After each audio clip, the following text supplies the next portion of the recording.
Did you ever think you would make it? I feel I'm so close I could taste sweet victory. I know this life meant for me. Adam, what's your point? The future looks bright. My handshake is better than anything I ever signed. Right here. You are a one-of-one? My son's right about I don't think I've ever said this before.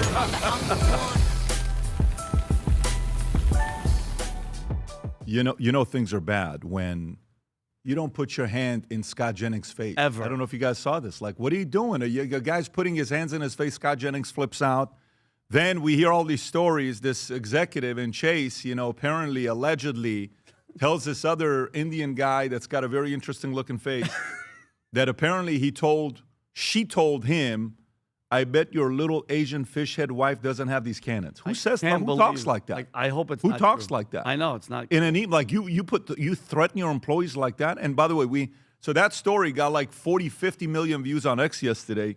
That's inappropriate to talk like that, Tom. I don't know, like maybe to you it's like normal talking like that. It's just not. Jesus. And then by the way, a few things top stories that we have to go through. The War Powers Act, we have to address that with Pete Hegseth yesterday in May 1st deadline. Today is May 1st. It's a special day because Ayrton Senna with Jake coming in here telling the story. Nice. But Yeah. May 1st is a special day, 1994. Yep. Jake reminded us. But anyways, also with that, May 1st deadline, can he continue war on Iran after that? U.S.-Israel war on Iran news. That's an Al Jazeera story. We'll hit that. Aside from that, Comey. When I saw this, I'm like, there's no way this guy's getting arrested. And he showed up himself, right? When he shows up himself. And this is not like it's not like Todd Blanche did it. It's not like the DOJ did it. No. This is a jury. This is a grand jury that came up, and Right. so it's a legit thing that's going on. They hear evidence. Yeah. This isn't out of the blue, Some of them could even be on his side, saying, "Hey, you can't talk like that." The former director of FBI, you say 8647. Come on. And then clip comes out with the Leering Center, crushed it. They're out of business apparently. The FBI saying nobody's working at it there, and some people say Nick Shirley should get credit for that. They shouldn't get credit for that. I think he definitely should get credit for that. And then Fauci, one of Fauci's partners came up, and apparently he got in trouble. We'll talk about that. Redistricting, massive story. The moment that story was dropped, I had Governor Westmore here. We were talking about it. And it's definitely 12 additional seats Republicans pick up like this. 4 in Florida. This is massive, just so you know that, for this to go through. Spencer Pratt pulls up the best campaign video ad we've seen in a long time. And it had a direct impact on Kalshi. Okay, on Kalshi immediately. Erika Kirk came up and she shot a video. Some say she was dressed like Eminem, but she shot a video talking about, people that are criticizing, there was so much reaction to it, that we have to talk about it. Everybody's like, how come you're not talking about? I'm like, I don't want to talk about my friend's wife, but, we will talk about it and give some thoughts here. The guys want to talk about it. They got some, things they want to share about that. And then aside from that, you ever hear this saying, this person's the cure for insomnia? You ever hear that saying? Like, if you have a sleeping problem, this is like scientific right now. It's no longer like being disputed. Scientists are agreeing with this. Kamala Harris is the cure for insomnia. This man who's a saxophone guy, poor guy sitting there trying to do his job. Kamala Harris is giving a speech. He's knocked out on the other side. He's putting Big Pharma out of business. This guy's putting Big Pharma out of business. Big Pharma's selling medicine to put people to sleep. They're like, no, just put Kamala Harris for a speech. You'll fall asleep. And what's crazy is, Vinny, that she just went up on Kalshi and the fact that she could be the nominee. They're like, she could be the nominee as a leading candidate, and Sure. Who knows? It'll be great because she'll. Small numbers, but 4x over 4 days. It is what it is. 4x over 4 days. You got to respect it. Trump compliments this NASA scientist's ears in a very Trump way that you have to see. He says, "Look at his ears." What did he say? He can hear anything. He's like, this you guy, just have to see this. It's so fun. I don't even want. That's like your buddy on the NFL Nest. Well, you he's looked the at him GOAT. and said, No, No. That guy's the GOAT. Nobody, listen, Respect. nobody puts him in the he's got corner. that thing. That guy's got the ears. One of a kind. He hears He up knows down. who he is. He's listening. He listens to every conversation in the world. And then aside from that, we have a couple other things. Video comes out, doing MRI study on kids on the power of watching videos, what it does to you on, what do you call it, doom scrolling or death scrolling? What is the phrase? Doom scrolling, Doom yeah. scrolling. How it is for you, how bad it is for you. A couple of the videos that came up about zombie-like state, San Francisco, drug addicts. You got Tesla hits a milestone with semi-truck production. The stock is up. What else can I talk about? Freaking Anna Paulina Luna, rock star. They're trying to do whatever they can because she is exposing a lot of stuff. She's such a rock star. Great job for what she's doing. Gas prices, wherever you are, it's probably not at a discount right now. It apparently touch $126, okay, which is the highest in 4 years. Hit 126. Some are now saying it could go to $200. Some are concerned about it. And then we got Elon and OpenAI, Sam Altman's lawyer, getting into a fight. And one story that I don't appreciate, really pisses me off, honestly. This is the kind of stories that you read and you're like, you guys got to get your act together. Why 47 is the age you hit peak happiness, according to science. I'm done. After 47, you're screwed. Okay, but 47 is the age. No. We're going to try to prove that wrong. To see if they know what they're talking about. That's a big number. That's a big number, 47. So, having said that, before we get started, I don't like that Joe kick is out to the Nuggets. That's the team I was rooting for. I don't like that. I don't like that Anthony Edwards is injured. Makes the NBA boring. A bunch of people are getting injured. You know, similar move. He was trying to make a couple guys on their ACL that, you know, I relate to as a professional athlete here on our campus. But we're rooting for Wemby. I want to see Wemby. I'm very proud of the New York Mets for having a worse record in Major League Baseball. Nice. Congratulations to the Mets. You guys are crushing it with the biggest payroll, and you can't even buy wins anymore. It's terrible. I feel bad for them because at least the Dodgers can buy wins. You know, when they go pay $7 billion or however much money they're paying to players, they're winning. But this is going to be an interesting season for baseball. 7.2. 7.2 billion. Mm-hmm. Having said that, okay, couple things I want to share with you. One, the FLB shoes. People were messaging me, size 14. It's coming soon. They were messaging us about a couple different things that's coming up as well. Pat, what's the surprise with the big shoe? We have a lot of stuff that's going on. But right now, when you look at this, couple of these sizes at 10, 10.5, 11, we have less than 40 pairs of those sizes. So if you're somebody that wants to get your Future Looks Bright shoes and you haven't yet for yourself or your spouse, go get them. Especially if you're walking a lot. Yesterday we're sitting in a meeting, literally Tom and I, in Palm Beach with two billionaires, of which one of them gave $50 million to, he gave a lot of money to the previous campaign. And we're talking business. We're talking about all this other stuff. And I say, hey, one of our products is this shoe. I take the shoe out. The guy literally grabs the shoe out of my hand. He says, you got to be kidding me. These are $600? Yes. Show me that. Yeah, these are $600. I say, yeah, they're $600. Zennias are $1,200. And they have the super foam, and they're light, and they're comfortable, and they're made in the same exact factories as, Hermes and Louis Vuitton and all this other stuff. So if you haven't yet picked that up, Rob, go play the clip about FLB shoes, and then we'll get right into the podcast. When we set out to create a shoe that blends comfort, function, and luxury, we had the choice to make it fast. We had the choice to make it cheap. We chose neither. Instead, we chose Tuscany, Italy. We chose true Italian craftsmanship, each pair touched by 50 skilled hands. We chose patience, spending 2 years perfecting every detail, and we chose the finest quality at every step. Introducing the Future Looks Bright collection. Not rushed, not disposable, not ordinary. Rather, intentional, luxurious, timeless. Go to vtmerch.com, place your order, get yourself, your spouse, your husband, your son, client of yours, NFLB, Future Looks Bright shoe, designed in Florida, 100% made in Italy. With that being said, let's get right into it. The story I want to get into is May 1st is the deadline. Can he continue war on Iran after that? Story pops out, Rob. I think you got a video on this. There's two of them. One of them is the Pete Hegseth one. The other one is the fact that May 1st is the deadline. Let's start off with the Pete Hegseth one. Go for it. Ultimately, I would defer to the White House and White House counsel on that. However, we are in a ceasefire right now, which our understanding means the 60-day clock pauses or stops in a ceasefire.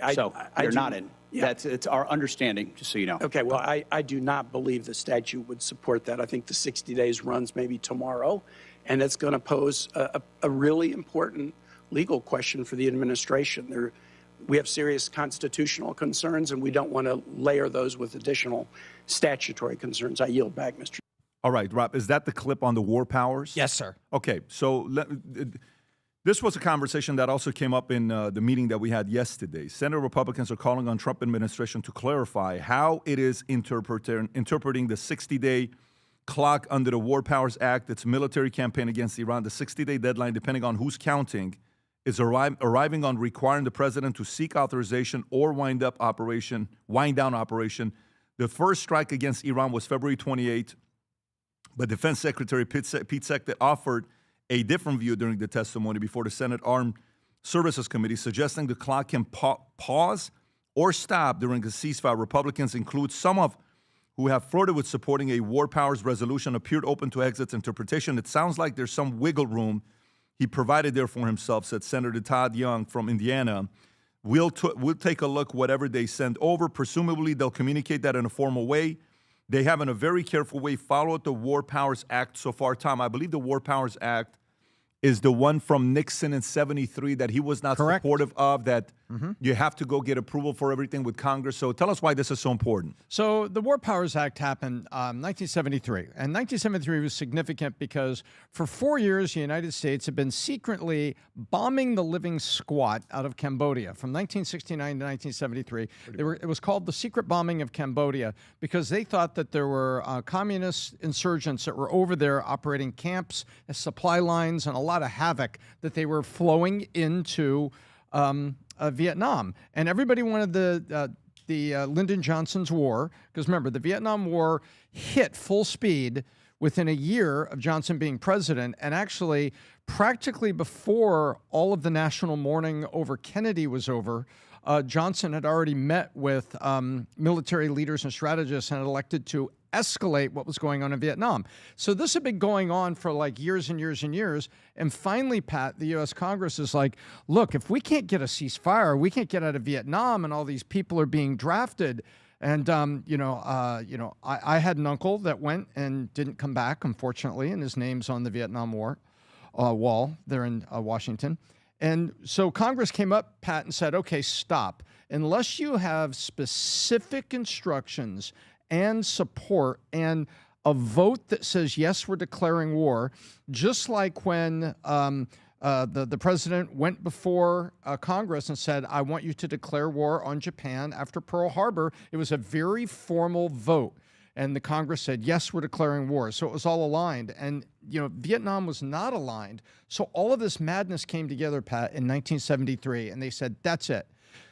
A president can go 60 days if they have to do some sort of emergency act, some bad thing happened. This is what goes on, Vinny. You know what I mean? The military has to respond and do something about something, and you can't, wait for Congress and the navel gazing, and you can't put your plans in public. So Congress said, okay, it is true that the president needs the pen, Pat, to act as a leader and to take steps. But after 60 days, if it's going further, you got to get our permission, and that's the War Powers Act, and that's why they put it in place. Vinny.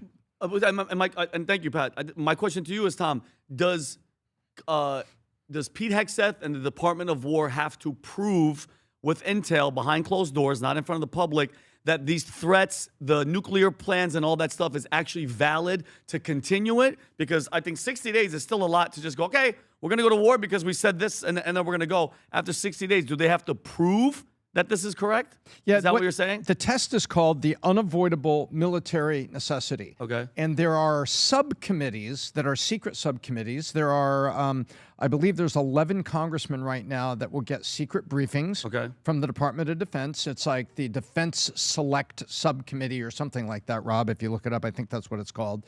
I think it is called that, the Defense Select Subcommittee.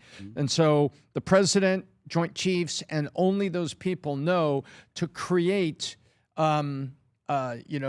these committees for the purpose of discussing it. But it's unavoidable military necessity that they have to be convinced. And so they said, okay, then the subcommittee whispers to everybody else, we need to vote yes on this. We've seen it. Got you. We, representative of Congress, we've seen this. We've talked to them. Yep, there it is. There it is. Unavoidable military necessity.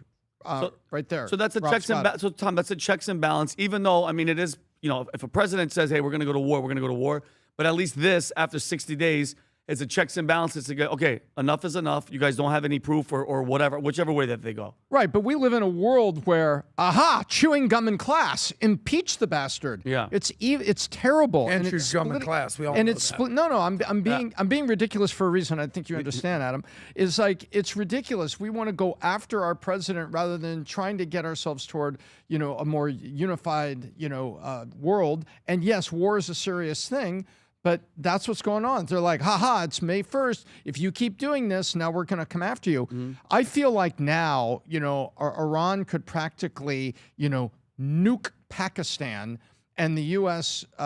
Congress wouldn't vote, to give him war powers simply because they want to catch him and they want to do these things. Because I honestly think that the Dem side of this doesn't care. Although with the same voice, I'll say, you know what? I want this thing over. Yeah, you and me both. Yeah, but let me tell you, there's some people that are the extremists that are going to use this to say this gives Congress the power to want to impeach and hold them accountable because they're going to do. So the games are about to start. It's right? a big game. And you know who knows about this leverage as well? Iran knows about this leverage on how they don't roll with this. I want to show a couple clips, and then Adam, I'm going to come to you. Yes, first clip I want to show you, Rob, if you want to go to Hegseth, is what he does. These 3 clips, I want to show all 3 of them. Very important. Here's Hegseth going back and forth with Elizabeth Warren. Go ahead, Rob. What I give, what you give, what others give, I'm not looking for money. I don't do it for money. I don't do it for profit. I don't do it for stocks. And that's part of the reason why I'm able to be effective in this job. Because no one owns me. No one owns this department. No one owns this president. And we can execute for the American people, and we do. So that's Hegseth. This one viral. Another clip is him going back and forth on a complete different point of the mantra being, diversity, and look what he had to say here. Go for it. Hegseth was on fire yesterday. Mm-hmm. I haven't talked about it as much in these hearings because this is a budget hearing about $1.5 trillion that's historic and significant. But underwriting the change that we've seen at our department was a laser focus on getting back to basics. And the key word to that is merit. We had a department that was obsessed with gender, ideology, and race, diversity, equity, and inclusion. In fact, the mantra you would hear dripping from the lips of generals and with a serious look on their face was, our diversity is our strength, which is the single dumbest phrase in military history. Of course, our diversity is not our strength. Our unity is our strength, our shared purpose, the flag we wear, and the Constitution we serve to defend. And when you clear that debris away, whether it's Marxist ideologies or social engineering or political correctness or quotas based on gender and diversity, you get the best of the best rising up, regardless of gender, regardless of race, motivated by that environment where merit reigns, it's accountability. Common sense. And then go to the last one, Rob. And by the way, Ro Khanna called them out and said, hey, this has cost American people XYZ amount of money because of gas prices. But this is another one here, Rob, if you want to play. Always had a merit-based system. That's not the argument. No, we have not. Not under the Biden administration, we did not. It became social engineering, not merit, and we're fixing it quick. No, it did not. Yeah, so you say, it's not. And go on the bottom of the tweet. If you can see the pictures, click on that. That's real, by the way. That's what we were dealing with. That's absolutely That's what we were dealing with. So don't tell me all this BS on what happened. The pictures and the documentation is there. Adam, where are you at with the story? Look, here's what I think is going on. So the way that the War Powers Act worked is this. So the president can start a fight, and he could, in the case of Iran, whoop some frickin' ASS. But after 60 days, the Congress gets to go, no, time out. You can't keep fighting without permission. Yeah. So what Pete Hegseth did was like, no. There's a loophole here. We're in a ceasefire right now. We're technically not even fighting for the last couple of weeks. So the 60 days doesn't even count. So there's sort of like a loophole timeout situation. It's like, this is a random reference. You'll get this. Remember in Wayne's World, the great movie, classic movie, when they were playing hockey in the street? And he's like, game on. Yeah. And then a car would come, game off. Yeah. That's what's going on here right now. Is there's like, no, you can't do this because this. By the way, speaking of the War Powers Act, Libya, when Obama did that, he did it without the congressional approval. Afghanistan, we've been doing this war in Iran for how many weeks now? About 8 weeks? How long were we in Afghanistan? That wasn't a war.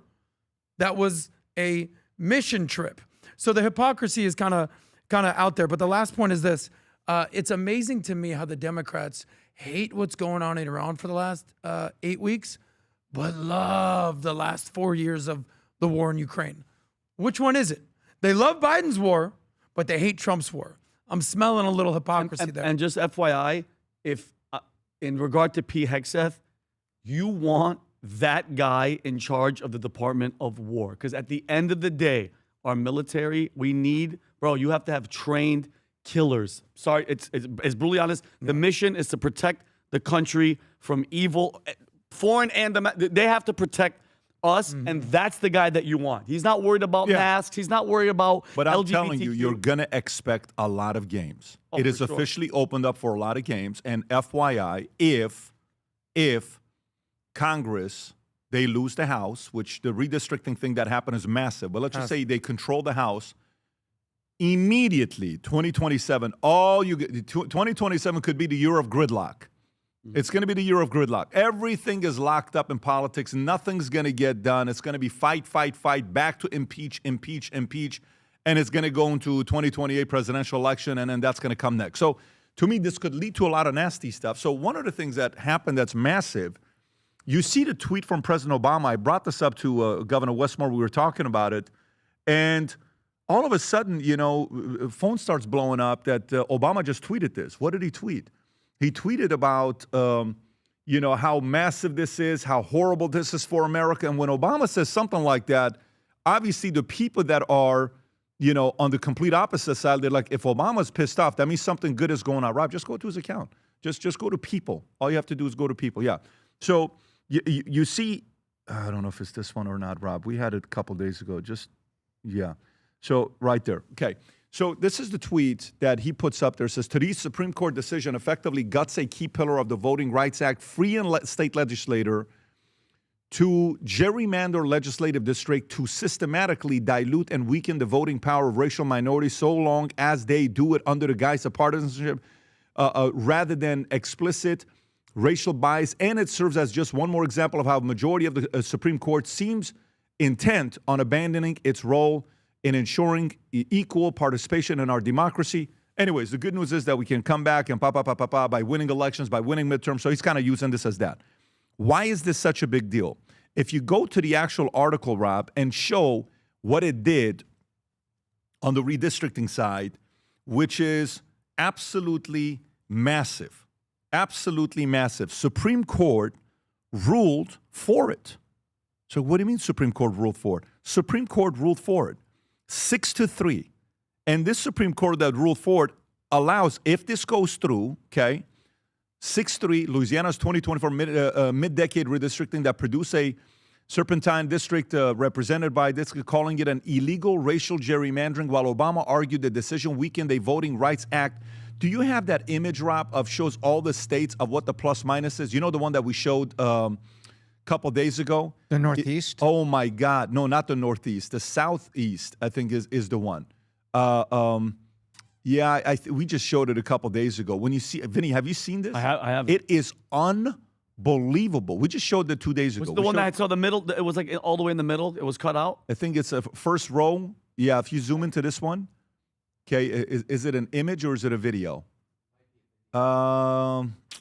See if you can zoom in. There's one of them. We showed it a couple days ago. Anyways, let me just read this, and then Rob will find it on why this. Well, Tom, I'll come to you here. Why is this such a big deal? Rob, I'll find it and send it to you. Right. It's such a big deal because something that was good becomes bad in the hands of government. Like once upon a time, your money was good. As soon as they get it, they spend it twice and put you in debt. So what happened was, once upon a time, they had the Voting Rights Act, because they wanted to make sure that all people everywhere had the right to vote. Citizens had the right to vote. This is a good thing. But then what they did, and by the way, this has got fingerprints all the way to the Southern Poverty Law Center, ladies and gentlemen. They all said, well, we need a district here that's more like this. We need a district here that's more like that. So they started drawing lines, Pat, to create, well, we think it would be more fair. Well, wait, who's making the decision? We. We who? We are. And Democrats started drawing odd districts rather than territorial districts. Now, each district needs to have a certain number of citizens in it. So most people said, well, why don't we draw these districts so that they have the number of citizens and make them reasonably sized? Why reasonably sized? Well, so that Vinny, as congressman, could serve all the people in a given area, and that it rains on them the same way, the economy is the same way, and Vinny can serve them. Instead, they made these bizarre districts, and I'll let you get to this one quick. Yeah, this right here. So if you look at this, Vinny, Okay. this is current, and that's what's going to happen on the right after the Supreme Court ruling. So you see the blue, they call the bottom left, the one on Louisiana, all the way to the left. You see that, how it looks like a that's the snake? one They that's call cut. that the snake, yes. So this was racial gerrymandering is what they call it. There's partisan, there's bipartisan, there's racial. They're calling this, the Supreme Court ruled, that this is racial gerrymandering. Democrats held 24 seats in these states. Now, after what just passed, Vinny, Republicans gained 12 more seats, including 9 without Section 2 of the VRA. Florida alone picked up 4 new seats with this new ruling. So the reason why this is very important, even if they win the midterms, it may not matter because you're going to have to beat out more than these seats. That's what a lot of people, that's what caused Barack Obama to get out of bed to tweet. He doesn't tweet like Trump tweets. No. His tweets are once a week. He's a scheduled guy. He's got stuff to do. He's very busy. So, you know, the Republicans here are celebrating, saying this could be a massive thing. So now the Democrats are sitting around saying, what are we going to do next? What can we do ourselves? This is the challenge. Tom, go ahead. Continue. Now, Kathy Hochul speaks up. Oh, my gosh, my gosh, my gosh. But then she gets busted. Rob, show the map. Kathy Hochul helped draw this one in New York. Yeah, that really makes it easy for a House of Representatives to serve the people. You go all the way down Manhattan, cross the bridge, go on the backside of here, go around here, make a left, and then go down to another group of people. This is gerrymandering where they're trying to determine the outcome, right? Because when just natural boundaries of cities, areas, states were not to their preferences, then what do they want to put? They want to put DEI. What do they want to put? They want to put the gerrymandering. And then, remember, rule 1, accuse the other guy. Of what you're doing. Of what you're guilty of. Correct. To cover up the fact that you're doing it anyway. And that's what happened here. And so now the gerrymandering, you know, of these bizarre districts goes back. Now, Pat, there's still going to be arguments of, wait, should that square district be 2 miles to the west of town or 2 miles to the east? So there's still going to be arguments on this, but when you get more natural looking districts, look at what happens. The South is inherently conservative. The Northeast will still be liberal, but you won't have this bizarre here because ask yourself a question. Take a look at that, Adam. Do you think that if you were the congressman in New York, Adam, do you think that map there that he just showed, does that make it easy for you to serve the people? How do you serve the people? It's a long walk, and then you got to make a right, left, and you got it's very complicated. And all this because this party has 0 leaders, Pat, with any policy. So these are the little games that they have to play. And notice how now the Republicans have to play the game back at them. But why don't you have a good freaking leader? Have somebody to step up with policies. This doesn't even have to. You have to worry about this, Tom. Does that make sense? Adam, your thoughts? Look, at the end of the day, the Supreme Court basically said, yeah, enough with the racism. Yeah. You're drawing districts and gerrymandering and redistricting and everything you're doing based on race. I think specifically black people. That's what they're doing. Now, it'd be a very weird situation if everybody in the country had to robotically vote based on their race. The whites vote for this, the blacks vote for this, Latinos vote for this, the Jews, they're confused. They don't know where to go these days. But you know who's loving this right now? One group, the NFL. Why? Because the NFL has been telling us for years that we need to end racism. It's in all the end zones. The NBA also. They're doing the bubble, the social justice warriors. Guys, we're ending racism finally. Methodically. So now the whole conversation is going to be about midterms. You remember 4 years ago, they were talking about the big red wave that was supposedly coming, and it was like a red teardrop because it didn't happen. Now, maybe, just maybe, PBD, is this alleged blue wave that's coming, might not come at all. So we'll see here. At the end of the day, it comes down to he who controls the map controls the power. And I think Republicans just said, checkmate. Here's what we got from the Supreme Court. You know what I would say? He who controls the Supreme Court controls a lot of things. Yeah. 6-3. Are you flipping kidding me? You said that in 2020. Say. I said the most important thing that has happened is these guys. Is the fact that it's 6-3, and one of them is not well right now, and it's on the left. So he maybe even be replaced, that it could end up being a 7-2 before he's done with. That's a very important. Who's on the left that's Who not was well? the one that was not doing well? It's the gentleman that's 73, 74 years old. He had a hospital scare recently. Who, Alito? I think it's Alito. No, but yes. he's full on conservative. Not Alito. No, not Alito. It was another one that wasn't doing well. Clarence Thomas, he's the most conservative. No, not conservative. It was somebody on the left. RBG? I don't know who it is. RBG. No, I'm just. RBG is rest her soul. I don't recall that. Yeah, guy. I think the three on the left are That's a Supreme Sotomayor Court justice and, with the 3 record deals. You know, Ketanji Brown Jackson. This is a very, very, very big situation here. Very, very big situation. Oh, he was a conservative. Alito was on the conservative side. I thought it was somebody on the other side. Sometimes they vote even with the dissenting party. Even if that goes, they're still going to maintain a 6-3. This is probably more than being a president. This control here with Supreme Court is massive. Because if this was the other way around, 6-3, what do you think happens right now? Over. This racial gerrymandering continues. Yep. And it's the whole DEI conversations, fairness, all this stuff. So anyways, this is a good thing. This is a good thing, not for everybody, but this is a good thing for a lot of people. The next one I want to get into is Comey. So while all this stuff is going on, next thing you know, a story comes out. Even Vinny was like hopeful. It's like, wait a minute. Is there actually going to be accountability? So you mean to tell me Comey went and, surrenders himself to the police? Yep. Yes, that did not happen. Yes.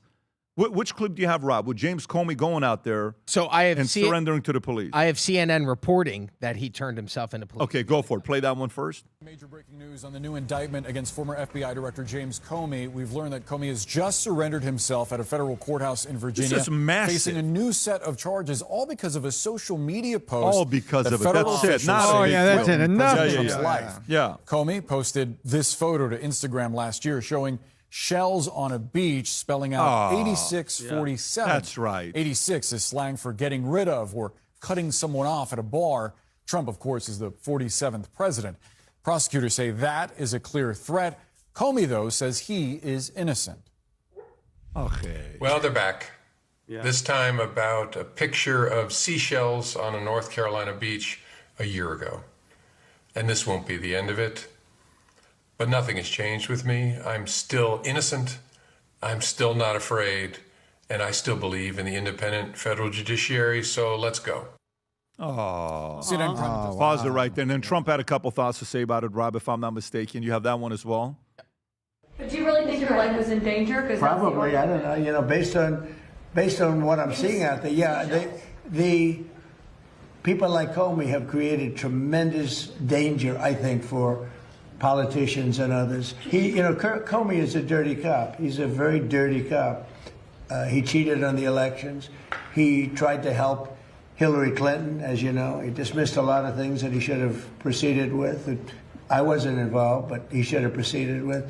No, he's a dirty cop. He's a crooked man. Yeah. So I want to let everybody know. And Rob, I sent you some stuff on Slack, and also I'm gonna show you something. I got into another argument that's still happening right now with ChatGPT. It's in complete denial that Comey was indicted, and I'll do an exercise with Rob here in a second, guys. For everybody that's saying, "Oh, they're going after Comey, his political," do me a favor, shut up, okay? A grand jury indicted Comey, okay? Not the Department of Justice. The grand jury sits in a courtroom and they hear evidence and came back with a 2-count indictment. And his indictments are, number 1, knowingly and willfully making a threat to take the life and to inflict bodily harm on the president. And second, knowingly and willfully transmitting in interstate commerce a threat to kill the president. That means you're on social media, you're out there, and you're putting it out in the world. Now, and Rob, these are the links that I sent you. The DOJ is now pushing to seize Comey's profits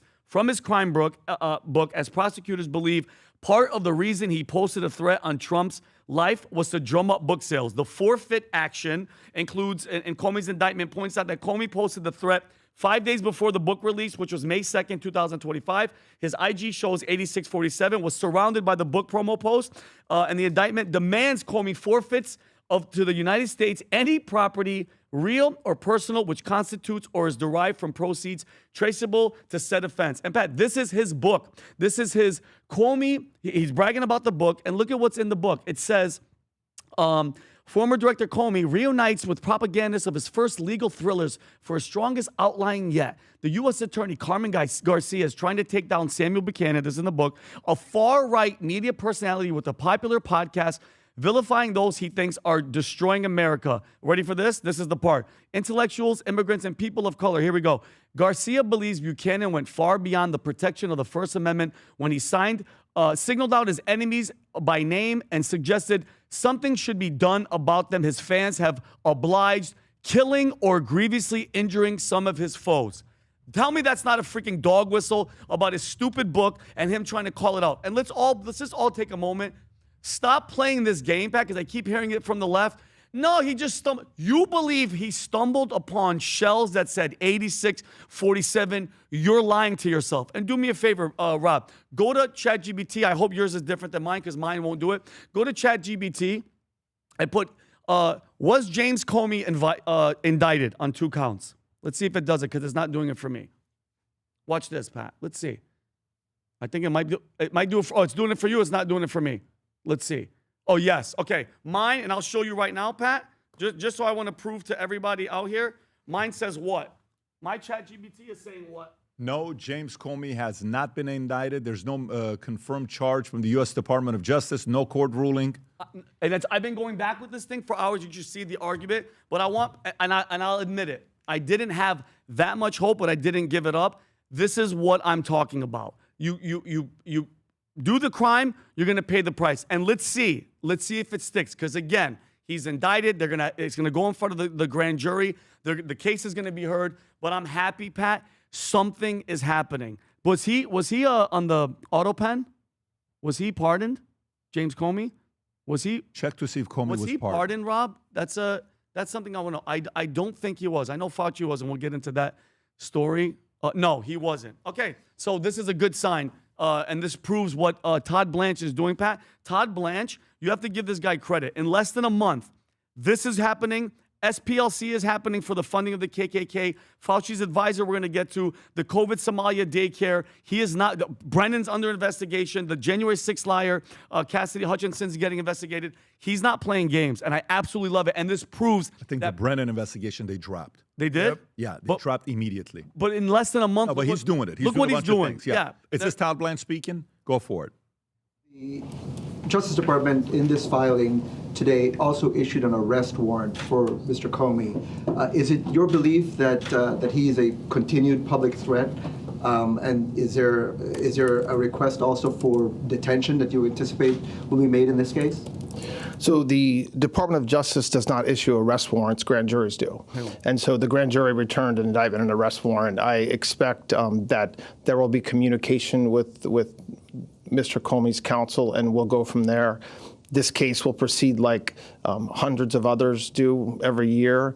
There will be some sort of arraignment set by the judge or assigned to the magistrate judge, and when that happens, you'll know about it. This is big, by the way. This could be very, very real. Tom.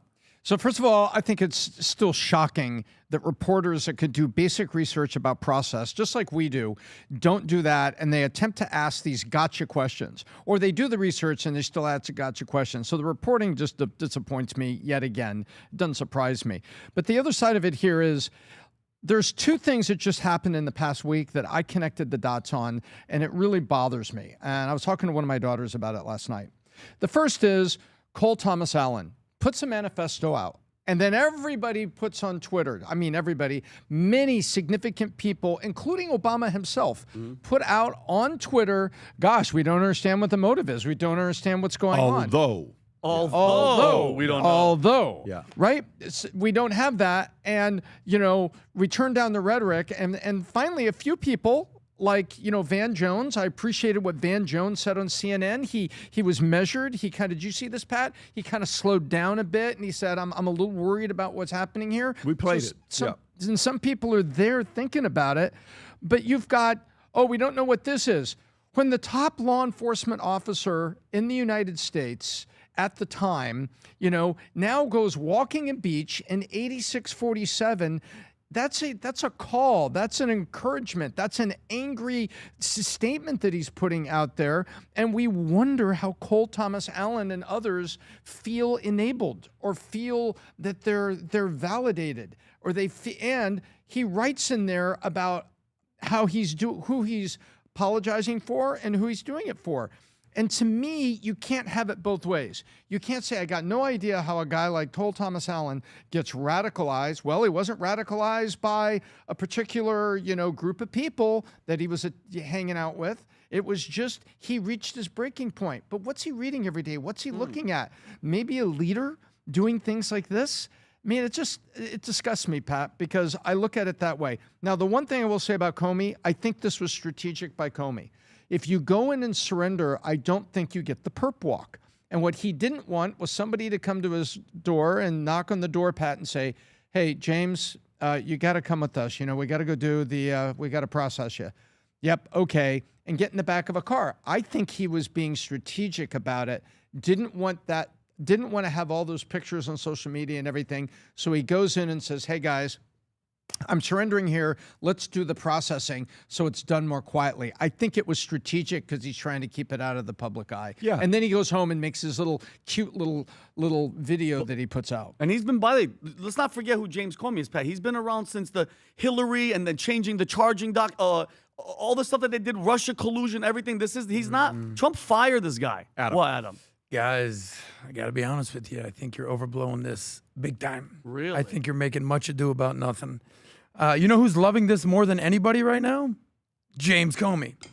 Because here's a guy who nobody's thought of in years, and all of a sudden he's the most relevant guy in politics, James Comey.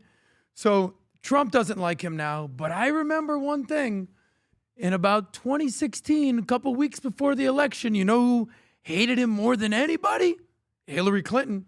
Because a lot of people blame Trump winning and Hillary losing on one person, James Comey. Because he came out there, I want to say 10 days before the election, talking about Hillary's emails, came out there, needlessly did a press conference. He's like, all right, guys, we're not charging Hillary, but damn, she's sloppy. 11 days before the presidential election. You could honestly say that James Comey helped Trump get elected, much like the Hunter Biden laptop New York Post hole bearing the story helped Biden get elected. So be careful what you wish for. I don't think anything's going to happen. Listen, two things can be true at once. I think James Comey's playing stupid. Oh, I don't know what 86-47 means. I just saw it on the seashells. I have no clue. Although I'm the greatest sleuth in the world, FBI director, I don't know what that means. Yeah. Okay. But at the same time, I think he's playing dumb on all this. I think all of that stuff that they talk about when they act, I saw Lena Haba, rock star, on The View, and they were talking, they were going back and forth and saying, 86 doesn't mean that. Have you looked at the dictionary, Sonny Holstein? And she's like, you know exactly what 86-47 means. Like, don't act like you don't know. Well, what's the proof of it? 3 assassination attempts. Yep. And what else you want to say? By the way, the clip came up about this Cole Thomas Allen. I want to say the H isn't there. Cole Thomas Allen. Vinny just showed me, Rob. Do you want to show this clip? A couple things. When you think about security, is this the one or zooms in? How the hell does this guy go in, and Vinny says it, I'm going to give credit to Vinny. Dog is following him, Vinny. Yep. And you told me, and this is a real clip. Yep. The dog follows him in. The guy's with a shotgun. Then watch what happens seconds later. That's a watch canine. Watch the top left corner. Pat, so the canine's in there. Something's obviously hidden. By the way, that's my brother does this for a living. My brother trains freaking canine dogs. Just Pat, watch. The dog is marked like something's happening, and then he's talking to the shooter. And then he walks away. And then he runs out with a shotgun. Shooter comes out with a shotgun. Boom, Look at shoots. this. Oh, wow. Is that crazy? By the way, if you go back 10 this seconds. Look at this. Go back 10 seconds. Just watch this. Go ahead. Keep playing it. So the dog's in there. Obviously, something's up. The dog's on him right there. Pause it right there and pause and see what everybody is looking at. So the two on the wall, they're looking to the left. The guy on the right, he's scoping around. The two cops are taking down the metal detector. The one in the top left with the blue, he's watching Instagram Reels. The one on the bottom left, Could be watching the PBD podcast. And so keep it going. They're doing their jobs, but then watch what happens. Suddenly, they're all looking to the left. This is like just bad timing. Yeah. You'll see, because that guy to the right starts looking to his left. And then okay, so gone. now he sees that person moving and the timing, boom. And then the guy. Did he shoot him? He shot. And then they come out of the door. Look at the top right door. Opens up with two people coming in ready. She looks ready. She's ready to go. Okay. But it's like this. Wow, he's fast. Oh, but you want to see something else here that was very interesting? I was watching last night. Back this up. People are saying that the law enforcement were covering something up, that the cop in the lower left actually shot and hit the cop above the metal detector in the chest on the bulletproof vest. He didn't hit the suspect. If you look down low, because watch what happens to the cop on the upper wall. Rob, fast forward 10 seconds. Slow. Yeah, go, Robbie. Watch the cop on the upper wall. The lower cop fires, and the middle cop on the wall there drops like a sack of potatoes. Oh, yeah, in the middle, on the top, behind the. And this guy comes back. Are you okay? You okay? See? Shot He's a bullet down. in the vest. He hit him in the vest. He's trying to breathe. She. I think it's a she. You don't have to say sack of potatoes. He fell. She fell. I think it's a she. She Pat. fell I think because it's she got shot. Yeah, so playback speed here decreased. But when you think about this is where people start questioning. The failure of security, bro. Yeah, but I listen, What? I'm just going to push back on this a little bit because I've been in this building. Do you know how close he was to the president here when he ran here? He was on a different floor. No, you could hear the shooting. You could hear it, of course, just like if we heard a shooting half a block away. He was on a different floor. So this guy's plan was to run past screening, clearance, all these guns, go down the stairs. That's where allegedly Wolf Blitzer saw him and he had no shoe on or something like that. So as much as this guy had a plan, which was ridiculous, the You fact see that he him even walk got in guns the in hallways building. of the hotel? Yeah. He wasn't anywhere close And to there's the a president. selfie too. But Adam, not even close to the president. But if you think about it, look how many people are around a guy that's wearing all black, is carrying something, goes in a room. The dog is triggering on him. Look at this guy. That's him in his room, bro. He has guns and that's stuff. a high IQ walk right there. Look at that. Yeah, very They're saying he has a very high IQ. He took a selfie before. Oh yeah. By the way, this was all a setup. All the theorists out there. This is all fake. This isn't real, by the way. Oh yeah, coming in the what do you mean gym. it's not real? People were saying that this was staged. This is staged. What was? This whole thing was staged, Adam. I don't know. I'm not following what you're saying. Adam, What do you mean? There are Adam. people on social. You that already are lost saying me. Left, You already right, lost me. This Go was ahead. a setup. This is not real. Left this was and a right. staged event because he wants to build the ballroom.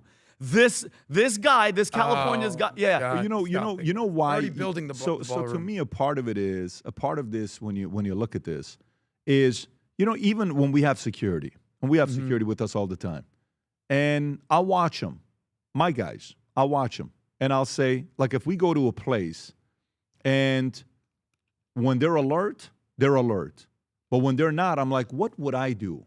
What would a bad guy do right now when they're not alert? You have plenty of time. If you think about it, you have plenty of time.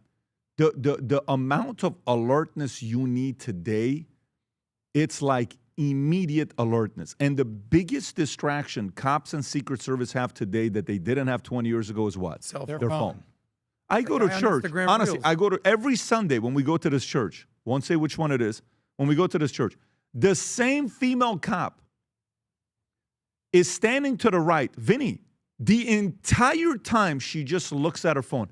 And I say to myself, what purpose are you serving here? None. Nothing. Nope. Go home. Yep. I wanted to go to the pastor and say, fire this person, bring somebody else in, ask them to take their freaking phones away while they're working and you're paying them. Yeah. Because they literally stand there and they're just like this.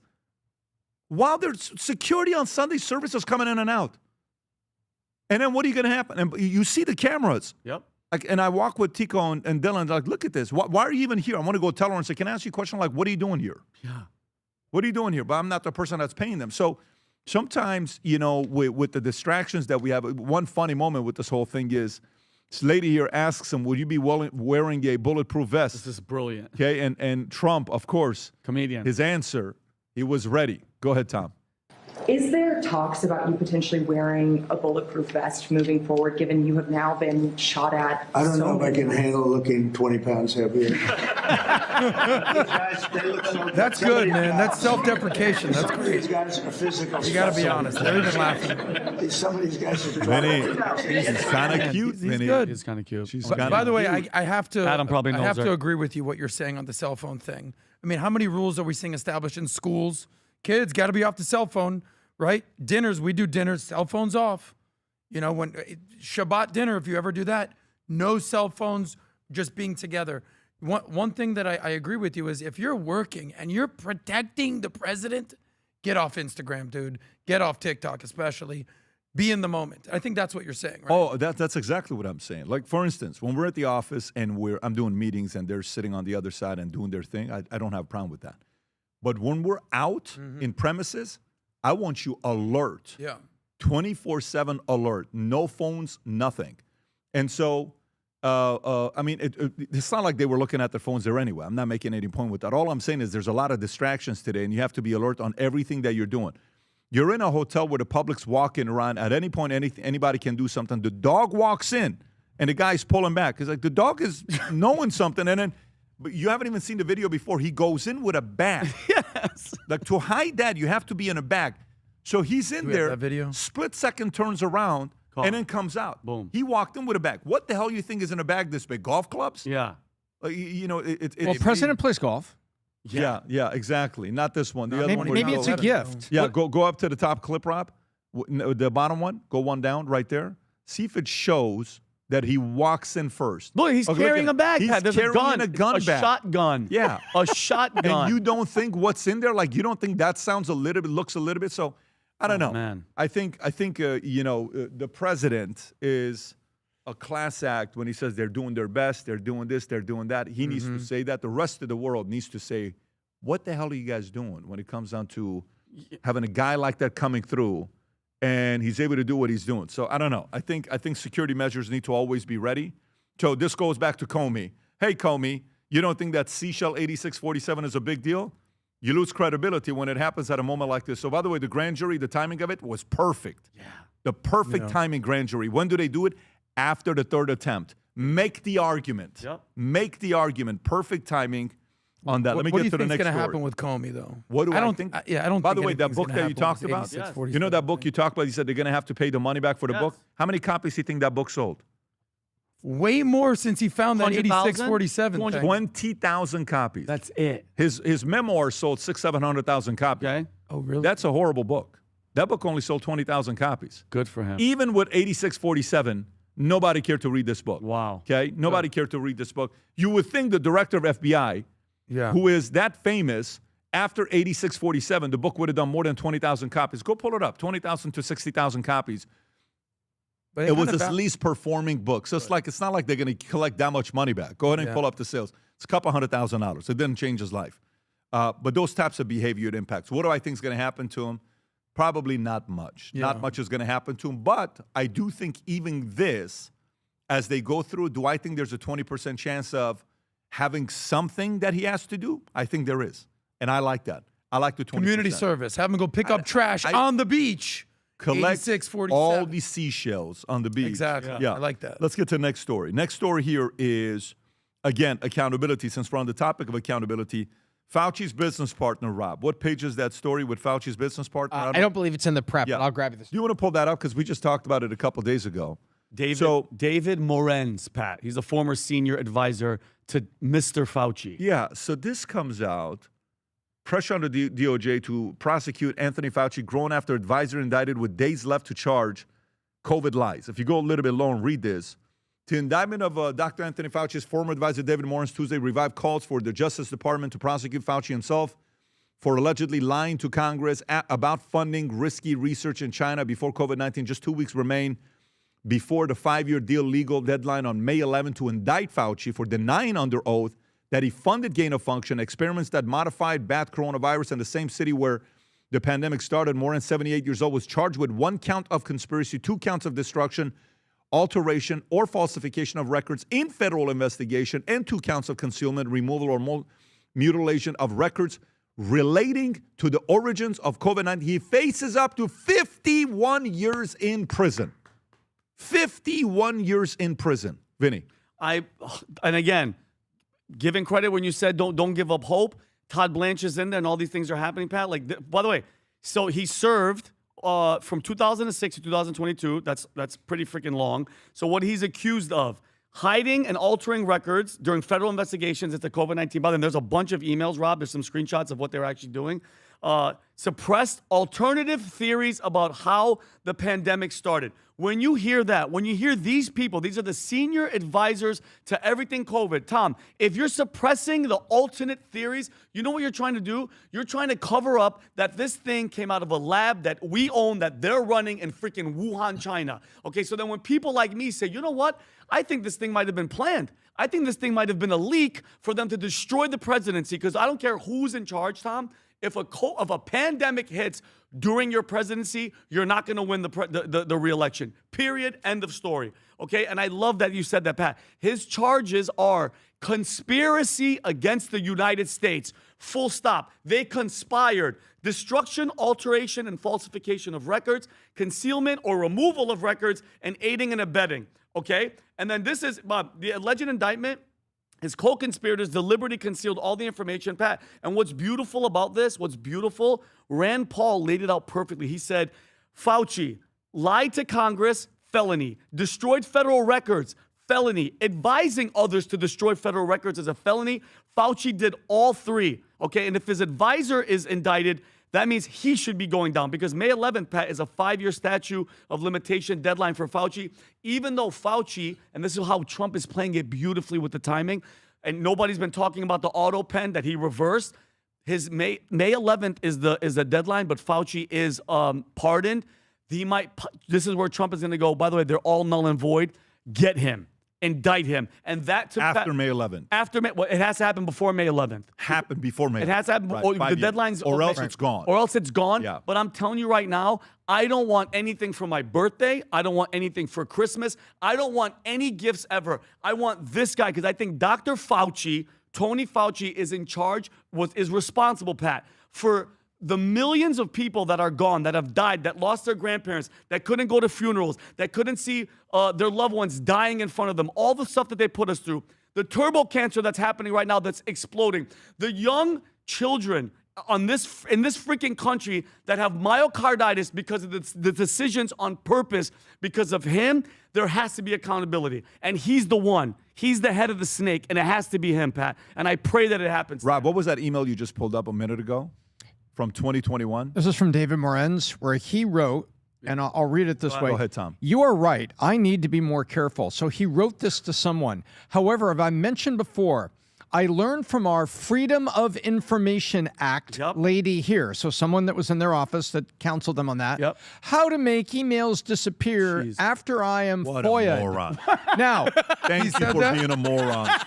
After I am FOIA'd, what FOIA'd mean is after I am served with the Freedom of Information Act disclosure, but before the search starts, so I think we're safe. Wow. Plus, I deleted most of those emails after sending them to Gmail. Oh my goodness. So the FBI could say, get his Gmail account, call Google, subpoena the whole thing, have them just send the whole cloud index over here.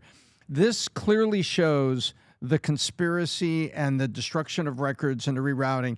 Now, to suppress alternative, theories, Vinny, that's not the crime, and I really don't care about that because there could be 20 theories about how a medication works or doesn't work, and the theories are in research.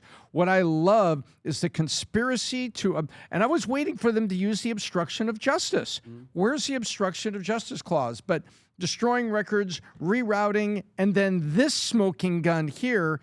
This is great. I'm just glad this guy, if he's convicted, is going to be in prison until his 129th birthday, because that's 51 years from today. But Tommy, do you feel where I'm coming from? If you're in charge of this whole thing, you're the head of NIH and all these people. No, I'm with you 1,000%. I just don't care about all of the headlines they're trying to say suppressing theories. I love the fact that destruction, rerouting, all of these things, they're catching all of the felony things of the actual acts. But Tommy, when they're altering and he's lying about the origins, you know what that's making people do? Oh, it came from a bat. That makes everybody look over here, Tommy, when we were saying, wait a minute, this came out of a lab that we paid, that we started under Obama. So the fact that they were doing that, Tom, makes me think, oh, then you guys might be in on it. Tom, think about it. This virus leaked in a country that we were basically at war with. Trump was holding China accountable for trade, and when they couldn't fight us on the battlefield, you know what they do, Tom? Oh, this leaked. This came out of a lab, and it destroyed the world. And when people go, you think China? You think Xi Jinping? Yes, I do, because I'm a Christian and I believe that evil, Ephesians chapter 6, verse 12, it's not flesh and blood, it's evil. And these are what these people do, Tommy. I'm as revved up as you are, but I can't prove what he knew or didn't know. But I love the fact that there's several counts here talking about what he destroyed and didn't destroy, and that email there. So you look at what he was doing, and I can't prove that he was dirty on that. I suspect it. I think it. There's allegations up the wazoo, all the way to Wuhan. But guess what? That's the hard path to prove. But why are you destroying all this? Yes. So you find him guilty of the destruction, find him guilty of the obstruction, find him guilty of redirecting, and then find him guilty of his own freaking smoking gun with his own email. Then guess what?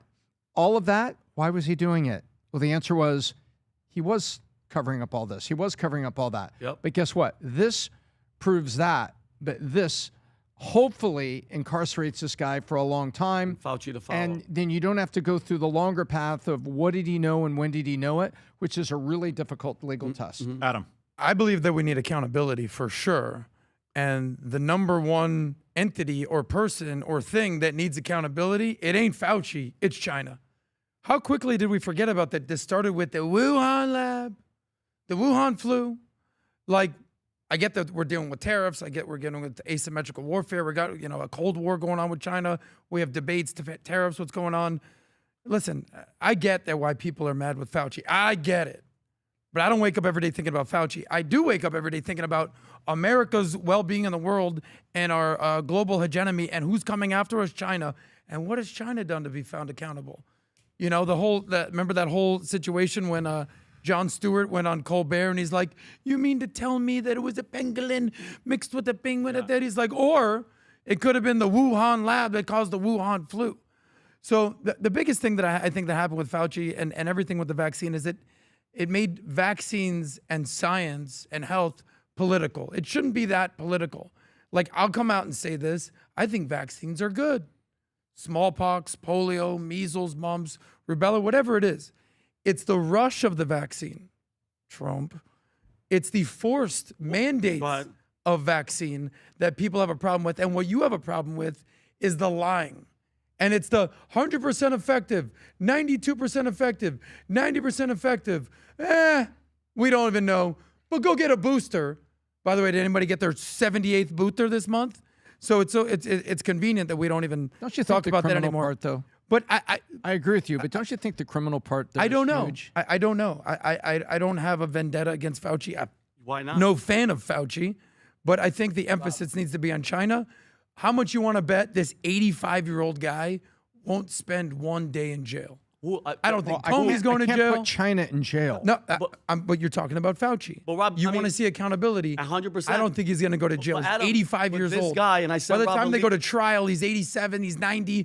He's going to die by the time he has even sentenced. To Adam, anything. But think about this guy. But I do understand accountability. When you talk about the deep state, he's been around for how many presidents? He started with HIV in like the 80s. And guess what? Have you read The Real Dr. Fauci, the book? Adam, this guy is, to my opinion, is actually evil. Then why did every administration, Republican and Democrat, keep him around? Adam, because they're all, what do you mean? They're all, he's Dr. Fauci. He's the trustworthy guy. You don't know what he's doing behind closed doors. And by the way, this is a leaked audio, Pat, talking about requiring every company to mandate vaccines. By the way, Adam, this is all business. Follow the money. Of mandate follow the money. At all. Because you said vaccines are good. Adam, if I got it, I swear to you, I'd be dead. I didn't say the COVID I'd be dead because of my heart. Vaccines in general. Can you play this, Rob? This is Fauci getting caught. Listen a good thing? Listen to what Fauci says here. Interview that you gave as part of an audiobook written by Michael Spector, that you believed an institutional should make it hard for people to live their lives so they'd feel pressured to get vaccinated. Could we run the audio clip on that, please? You think can be done about it? I have to say that I don't see a big solution other than some sort of mandatory vaccination. Here he comes. I know federal officials don't like to use that term. Once people feel empowered and protected legally, you are going to have schools, universities, and colleges are going to say, you want to come to this college, buddy? You're going to get vaccinated. Lady, you're going to get vaccinated. Yeah. Big corporations like Amazon and Facebook and all of those others are going to say, you want to work for us, you get vaccinated. And it's been proven that when you make it difficult for people in their lives, they lose their ideological bullshit. Look at that. And they get vaccinated. Look at that. Look. Okay. And by the way, and Adam, you want to talk about rushed? When you're the president and a pandemic hits coming from China with that guy behind the helm, and they're in your ear going, Mr. President, we got to rush it, because they're all in bed with all these vaccine companies, with Pfizer and everybody. Then it gets rushed out, Adam, and everybody's dying. Everybody has cancer. Everybody's kids have. You got to pump the brakes on everybody's dying. Everybody Adam, has you know what I cancer. mean? But Adam, let's get real Adam, for a Adam, second. hold on. I'm being facetious. I'm being literal. Hold on, ready for this? Okay, let me rephrase it. Millions of people, millions of kids that, guess what? Parents, brainwashed parents. I would tell millions you. of people I would didn't die I would because tell of the you. vaccine. I'll tell you this from my standpoint. One of the things for me that was in my top 10 list is Fauci being held accountable. It was in my top 10 list. Because that, Adam, when you have kids, you'll know what happens to them when I clearly remember. You know this picture here? Do you know this picture here? Of this course. picture of my son. You and Tico. It's our favorite picture ever. Jennifer took this picture. We were not even looking at her. This picture is a COVID picture. This is when they did what they did with schools, with kids, not having a place to go. Came to the office, ended up being the best thing because he was with me at the office every single day for 90 days. I became their teacher on a daily basis. Dylan was shooting shots. He had to make Senna his was 52 shots a day. They had to swim 25 laps a day. They had to read a book. They had to watch a documentary every day for an hour, and they had to write a paper on it. It was every day. I was their teacher for 90 days. It was an incredible experience. But we have the luxury to be able to do that. A lot of people didn't. This guy did that. Fauci did that. And if they're writing emails like that, and I read the Anthony Fauci's book by Bobby Kennedy. The real Dr. Fauci. Which, by the way, unlike James Comey's book, if you go to that one, which was published by, I want to say, the Skyhorse Publishing. Skyhorse Publishing. If you go to it, look at the number of reviews. Go to it. Look at the number of reviews. 27. Till today, it's still a #1 bestseller in virology. And we're talking about how many years ago when he wrote this book? Till today. And by the way, the cliff notes at the end, I don't know how many pages on what this guy did with the drug, I think it's called AZT, that was tied to AIDS, on how they abused it. They kept it at a cost of $5,000 or $10,000 when they didn't need to. Yeah, this guy's been a part of so much shit the last 40 years that's unbelievable. So guess what? If I'm telling you right now, if they do something by May 11th to Fauci, there is a massive community of libertarians, forget Republicans, massive community of libertarians and those who were impacted by the vaccine that have been begging for this. They've literally been begging for this. There are millions of Americans that voted for Trump with the hopes of him getting to the bottom of this, okay? So God willing, by 11th, if they do it by May 11th, my ideal situation is by June 14th, a lot of things are scored away. Iran is scored away. You know, a couple of these announcements are being made. Then they go into the World Cup. Then after the World Cup, everybody moves on. Things get better. Then a new guy comes in. Powell, although he doesn't want to get out, they're going to find a way to lower rates. Gas prices go a little bit lower. Going into the midterms, they already picked up the 12 seats that they're doing a plus minus, which we're talking about the redistricting thing that came out. But Fauci is at the top of the list for a lot of people in America. I hope they pursue this. And I can't wait to see you know what I want to see, Vinny? Yes. And I wonder what kind of jurisdiction they have, even with the pardon, because I think Fauci was pardoned. He was pardoned. So that means I want to know how he's protected. What level of protection does a pardon have for them going after this for Fauci? For Fauci, I believe. I'll tell you, all of us hate the answer, and the answer is complete. Unless, and that's why the AutoPen headlines were out there so strongly, that if someone that was not the president went in and manipulated the pardon list and used the AutoPen, Pat, so all you have to do is prove, did that come through the AutoPen? Yes. Who did it? Well, this guy, Anthony Blinken, did. I'm not saying he did. I'm just saying allegedly Anthony Blinken did. And if we prove that Blinken had no authority and that Biden had no intention or direction to pardon Fauci, then you can pull the pardon back. But you hear the steps in there? It's a long way, Pat. It's a lot of steps. Right now, Anthony Fauci carries a pardon. But federal pardons, Tom, protects him from federal charges. States can still prosecute if there's a valid state-level case to bring. So So there's still hope. And that's why when he reversed the auto pen, Tom, Donald Trump came out and the administration said they're all null and void. Remember that? And it kind of just went under the radar and we all moved on. This would be so amazing, Pat, because of all the lying, the 6 feet social distancing. They lied about everything. The effectiveness of the vaccine, to where it came from, everything. No, Adam, and I know what you were saying is, I said everybody. Millions and millions of people are affected, were affected, are still going to be affected. Children. By the way, Pat, I was going to tell people this too. You go, God forbid something happens to you and you have to get a blood transfusion. You think they're going to stop and give you the non-vaccinated blood? They're giving you whatever that.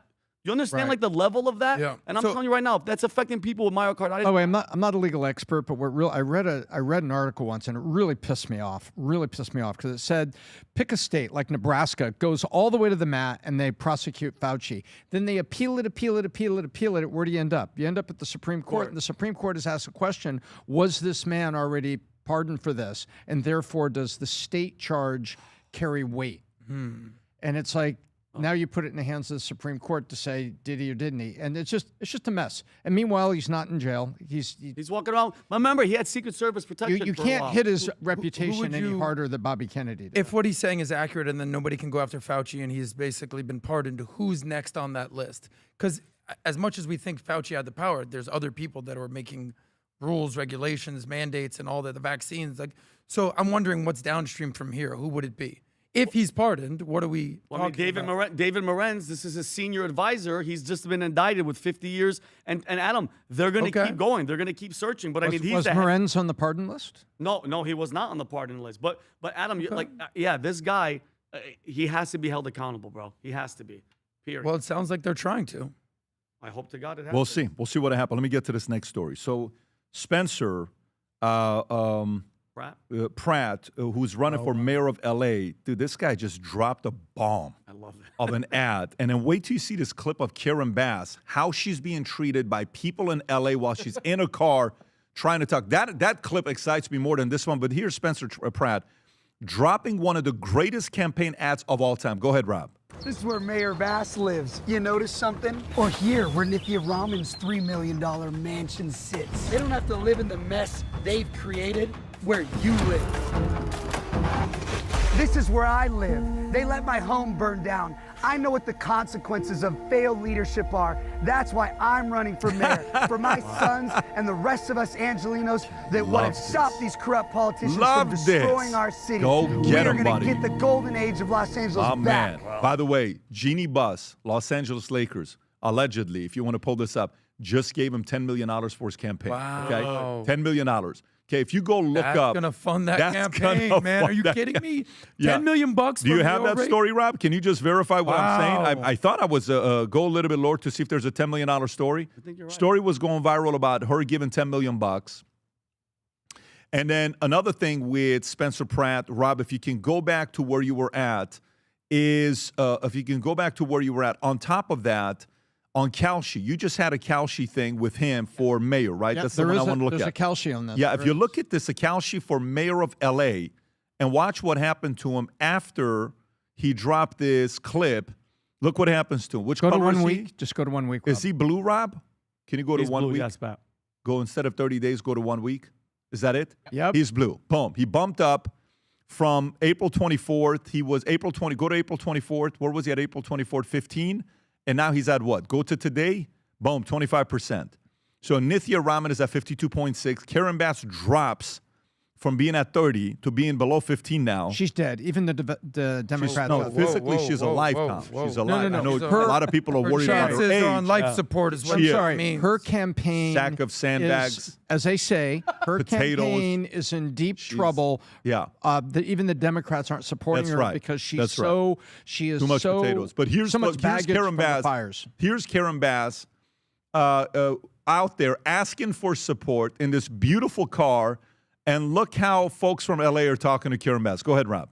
Express our support for Chinatown. Yes, we support China. Chinatown We don't is support Karen Bass. money. Thank you. She's cut services. Good. Karen Bass. Oh my God! Oh, that one What guy a there. Shame. I think he was saying she's number one. Spencer running as a Democrat?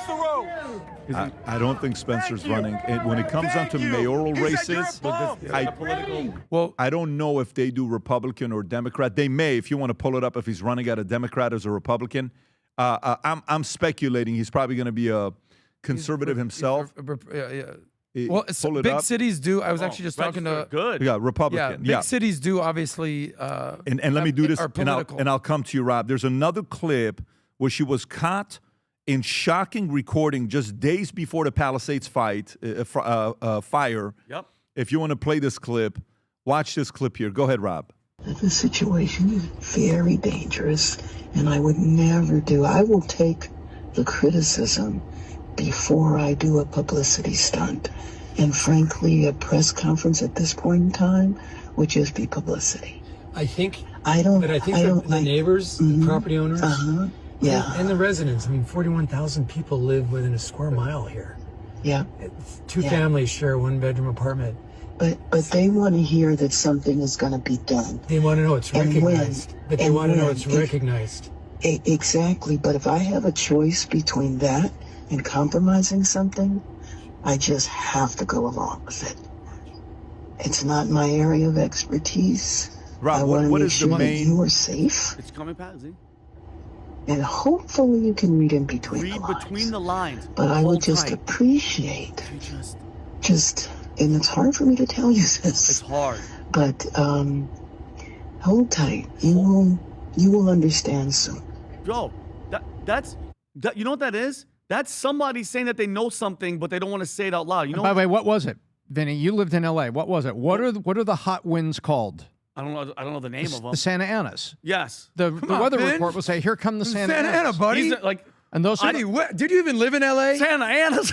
No, they're called. Gotta manufacture the No, flag I at mean this point. anybody could Enough. Google it. It's called the Santa Anas. She had received a briefing that said the Santa Ana winds are going to kick up, and they could be as high as 100 miles an hour at the bottom of canyons where all the winds come together. They warned her, and she got on a plane and went to wherever Ghana. And you can hear that. She's saying, read between the lines, be safe. It's because the fires hadn't started, but people told her, hey, man, we have fire season here, and this is really kind of crazy. There it is, the Santa Ana winds, referred to as the devil winds, are extremely Devil's lettuce dry out there. winds. They come in with a high-pressure mass, and guess what? All you need is a little spark. I get so nervous with Tom's trivia. Tom would be like, and George Washington went to this place and he was wearing what size shoe, Vinny? And I'm like, I don't know. Wait. Now Hang here's on, a math hang on. question for you. For the If there's sake of 10,000 homes in the clarity, I did not see George Washington when he did that. Yeah. I was in the restroom. Okay, got you. Right. But by the way, she's talking on the phone with John All, A-L-L-E. He's a property manager who works for Pacific Palisades, Westlake, Pat, at MacArthur Park. And obviously, he recorded it on purpose. But while this is all building, she left the country. And then remember at the airport, Pat, she's at the gate, and somebody's like, people said that you knew beforehand, and you still went, and she's just looking at the ground for 5 minutes because she can't talk. It's ridiculous. And then you have Gavin Newsom coming out, standing in the middle of burning rubble. People's houses are destroyed. People are dead. And he's like, Talking to a lady. I got a call, lady. I got a call. Yeah, I got a call. No, but the other one was like, I've been talking to Josh Green, and we're talking about some land grabbing. And he's excited about people coming to grab land from all these freaking listen, people. Spencer Pratt is creating momentum. He's making noise. A lot of folks in L.A. are paying attention to him, and God willing, he gets more and more momentum as he's going in this race. Adam, your thoughts on this story? Yeah, what I got to give credit to Spencer Pratt for reinventing himself. We talk about reinventing yourself all the time. I remember when someone, I think, pitched like, hey, do you want to have Spencer Pratt on the podcast? I was like, the reality guy from the 2000s? They're like, oh, you haven't seen what he's up to these days? Dude, he's running for mayor. I'm like, as a joke? They're like, no, he's for real. And we've been looking into it, and he is for real. Mm-hmm. You know who the joke is? This Karen Bass lady. So kudos to you. I'm not sure, my whole thoughts on California, Los Angeles. I think that's a fallen city, just like New York. Miami's the future. Texas is the future. LA looks cooked. Literally half the city burnt down, allegedly. But I got to give him major credit for reinventing himself. And I got to tell you, kind of rooting for the guy. That ad was badass. Yep. Good for him. And he has three things going for him.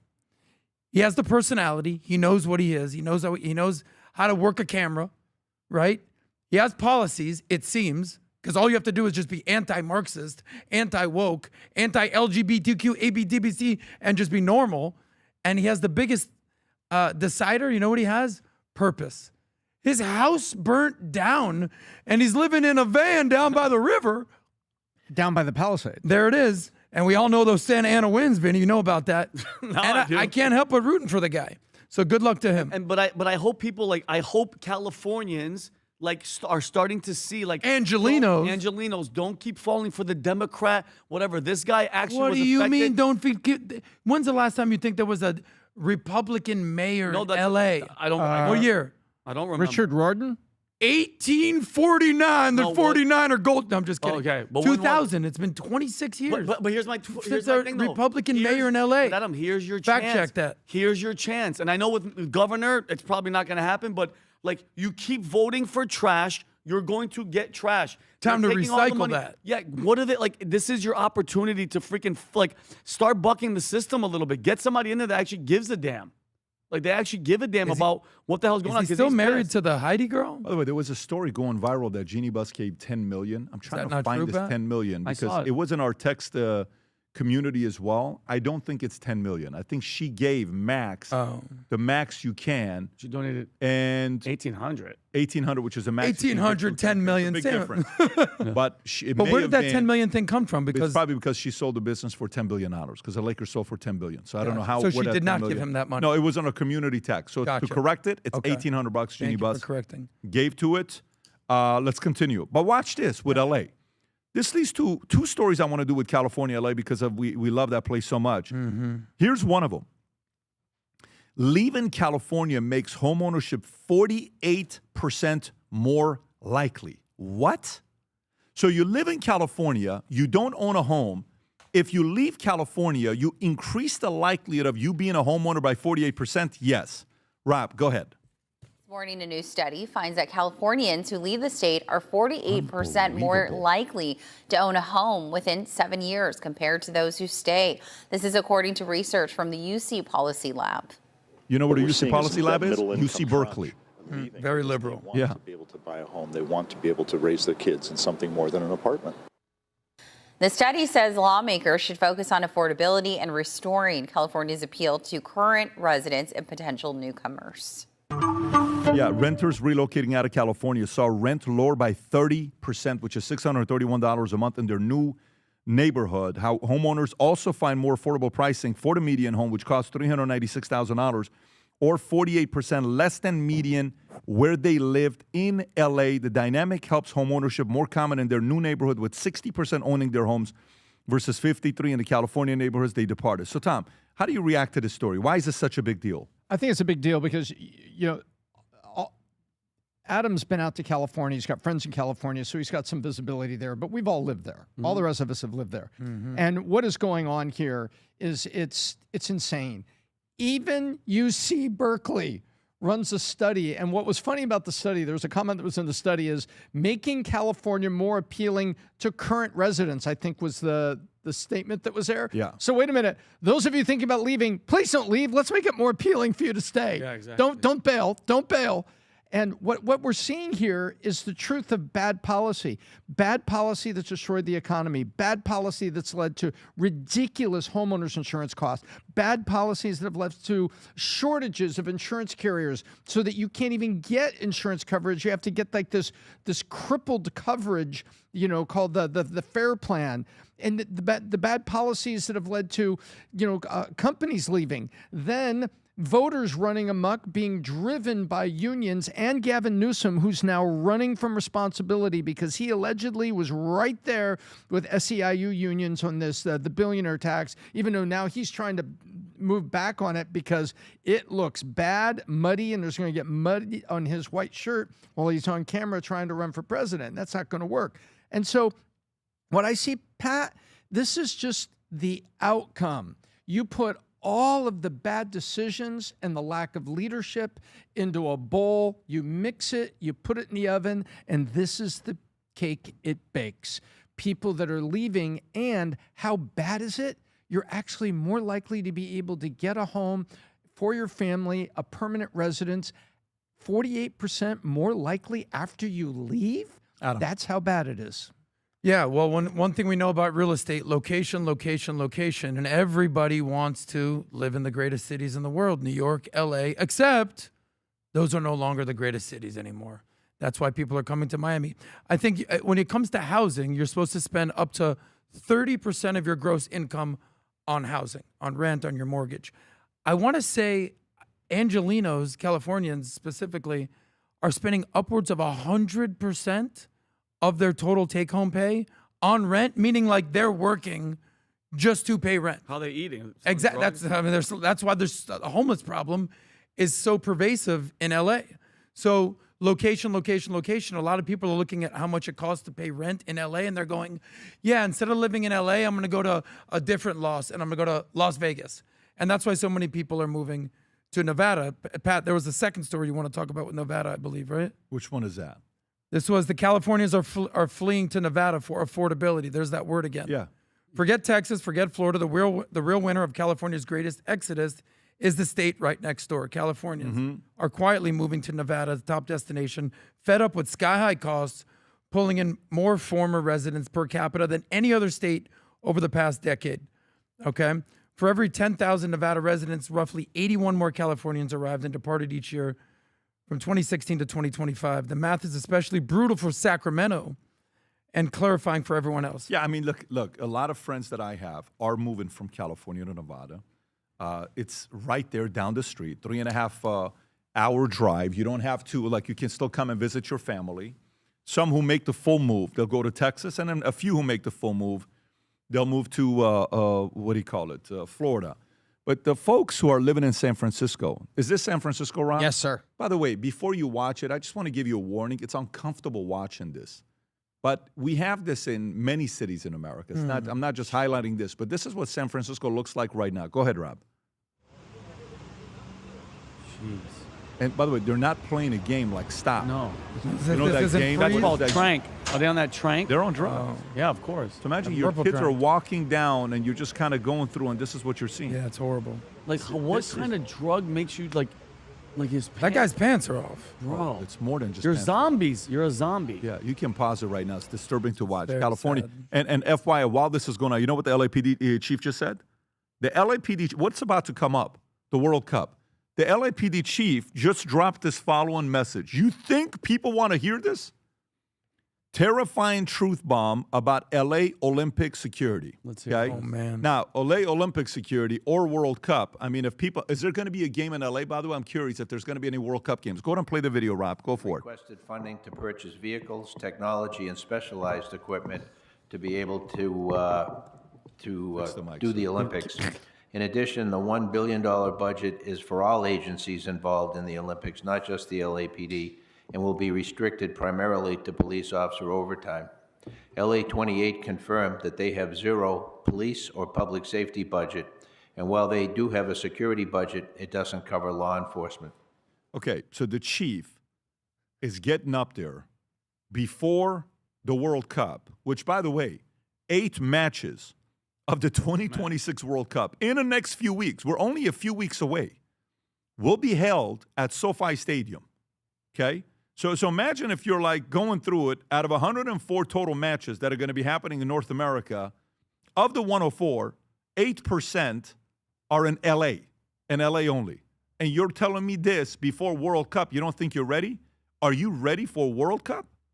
What's a bigger event, World Cup or Olympics? World Cup. I would say World Cup. Oh, I would say World Cup. But the Olympics is harder to patrol. Because it's a lot of different events instead Correct. of just one game that's coming in. Yeah. That makes sense to me. It's But one stadium and then certain hotels is World Cup. But Tom, if you think about the World Cup, if people are going to games and you want to take your wife and kids and you're going to LA, what things are you thinking about? Oh, my God. Are we safe? Are we not? The LA chief is telling you we're not ready for Olympics. You think they're ready for the World Cup? If this guy is saying we're not ready for the Olympics and that's in 2 years, you think they're ready for the World Cup? That's in 6 That's weeks? right. And Ahmed Al-Kaboom, who's sitting there living in Santa Monica because he snuck across the border 2 years ago in Mexico. That's the problem. Sounds like a Christian guy. Can't wait to walk into a group of people, going into a stadium wearing a special vest. Yeah. Well, California's going to have a chance to show what it's got, and it's either going to go great or it's going to be Allah Ahmed Kaboom. Well, I mean, I'm hoping everything's okay. Well, I mean, I know he was joking around, but the seriousness of how many people are here that they've said that, bro, there's active sleeper cell, Al Qaeda. That's Iran, my point. They're all, trust me, guys. I was being incredibly sarcastic No, and off the cuff, but it is. Could there be one or two sleeper cell people that have walked in right across the border? Sure, there could. And could they be just, they can't wait for crowds of people approaching the stadium beyond the security perimeter to go in and wreak havoc? That's what they do. Look around the world. That's what they do. Tom, we just saw a video from the White House correspondence of a guy run in and run past. If he had a bomb on his body, that whole group is dead. And think about the magnitude of the World Cup. I don't think, like, the fact that he's saying that, Pat, that's freaking scary. That he's like, we can't, like, that's, you don't want to hear a security guy say that before the World Cup. I don't want In 2 years, we're not ready for an event that's happening 2 years from now, but we're ready for an event that's happening 6 weeks from now. Yeah, okay. For sure. We're going to be ready for that. Yeah, Anyways, believe it. we'll see. I mean, we're planning on going to a couple games, but we'll see which ones we're going to be going to. Let's go to the next story. Next story I want to get to is, I got a couple stories I want to get into. I don't know which one's more important. Let's go into this one, and then we'll wrap up with the other couple stories. Erika, Kirk will go into that story as well before we wrap up, but I want to get into this one because listen, everybody's focused on war. Everybody's focused on oil prices. Everybody's focused on economy, security, and no one's paying attention to maybe one of the biggest stories in the last 24 hours is a bombshell sexual harassment suit against Lorna Hajdini, JPMorgan branded complete fabrication as John D. Unmasked. So this story yesterday goes viral, okay? And Rob, I want to read the tweets that this fellow claimed that she sent him, or the messages that she sent him. You know, he claims he was a sexual slave. Did you guys see that story where he bombshell sexual harassment suit against Lorna? Okay. Do you have the words of what he says? Because there's 3 different things that he claims she would tell him. This is the one. Glamorous JPMorgan Chase executive accused of turning married male broker into her sex slave, claims of Viagra spiking and litany of obscene force acts that made him cry. This is like Jennifer Aniston from Horrible Bosses in real life, right? Yeah. So go a little bit lower. Pictures over here. Go a little bit lower. Go a little bit. Oh, Rob, come on. You don't subscribe to the Daily Mail, Rob. That's the one to read. The one to read is that one because the other one is I actually want to read that one first, Rob. I know you have it, okay? So she says her claims are, oh, you did play basketball in college. I love basketball player. They get me so wet. He says that she said that, right? These are his claim, Rob? Yep. Is this serious? Is this a joke? Or you're not like pulling a prank on me because it's a May 1st. It's like maybe it's a Mexican Russian April holiday. 1st. We have a picture of this, Lorna? So yeah, let me go through this. Let me read some of this stuff. He's on page 27. I'm with you there, This Rob. never happens to me. Give me another one. If you don't F me soon, I'm going to ruin you. Wow. Never forget. I'm effing owning you. By the way, I'm telling you, this is from Horrible Bosses. This is Horrible Bosses, 1,000,000%. Okay. Twice, Doe claims that Hijani propositioned him for oral sex in the office. On one occasion, asking for birthday VJ for the brown boy, my little brown boy. What? My little brown You're going to need to earn it. Is he brown? Look at this one here. Wait, look at this one. Go, where is it? You're going to need to earn it, you my little Arab boy toy. Who says stuff like this? I mean, at this point, I agree with Tom when he gets stuff like this. I thought there was an Asian situation. Well, there's an Asian one as well. There's so many things here. I bet you're Do you want a future at JPMorgan? It's that simple. I don't know why you're fighting this. He says she said this to him. Do you want to get promoted at the end of the year or not? Her Johnny warned him, according to the lawsuit. Her Johnny then allegedly removed her shirt, began fondling her breast with racially insult. Doe's wife remarking, I bet your little Asian fish head wife doesn't have these pants. At this point, Rob, am I reading I've never heard anybody called a fish head before. And then he continues. I like that. Hajani allegedly admonished him for crying and scolded him for failing to achieve an erection. Oh, stop effing crying. You think right now? anyone so he would got a ever review. believe you? You're an effing douchebag. By the way, that's a needs improvement. So here's the thing, okay? This is terrible calibration when you're going through stuff like this. Oh my God. But you know what I would tell you is you know what I would does not meet expectations, Rob. Yeah, that's it. This is her? So this is her. Yeah. She became the most famous person on, and that's him. Okay, Poor guy. So yeah. He's married or by the something way, like This is that? all this is all alleged. This is Right. all, It's all alleged. stuff in the lawsuit Oh. that he puts. Oh, man. By the way, you can read this further for yourself if you want to entertain yourself. On June 9, 2025, Doe says he received a voicemail from someone claiming to be a manager at JPMC telling him he wasn't welcome because of his skin color, adding that people don't want your kind here. I mean, this is just bunch of gibberish, right? Then New York Post drops a story saying this whole story was fake. He faked the whole story. Rob, if you want to go to it, is this the one? Yeah, if I would go a little bit lower, Rob, with this story. JPMorgan staffer whom sources identified as Shirayu Rana has been accused of making fabricated sexual harassment claims against a high-ranking executive at the bank after an internal investigation found no evidence of wrongdoing. Multiple sources told the Post 35-year-old Rana, now a principal at investment firm Briegel Sagamount, is the man who brought the bombshell lawsuit against Lorna Hajini earlier this week. Rana's suit, filed on Monday under the pseudonym John Doe, accused a 37-year-old executive director of turning him into a sex slave by drugging him with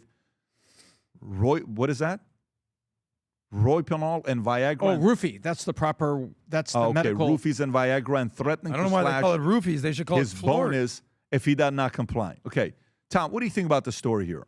I know you're following closely. What do you think about the story? Come here, my little white Arab boy toy. What do you got? Oh, this is horrible. And now it looks like now that this has now been all discredited, that the guy actually, you know what this is about?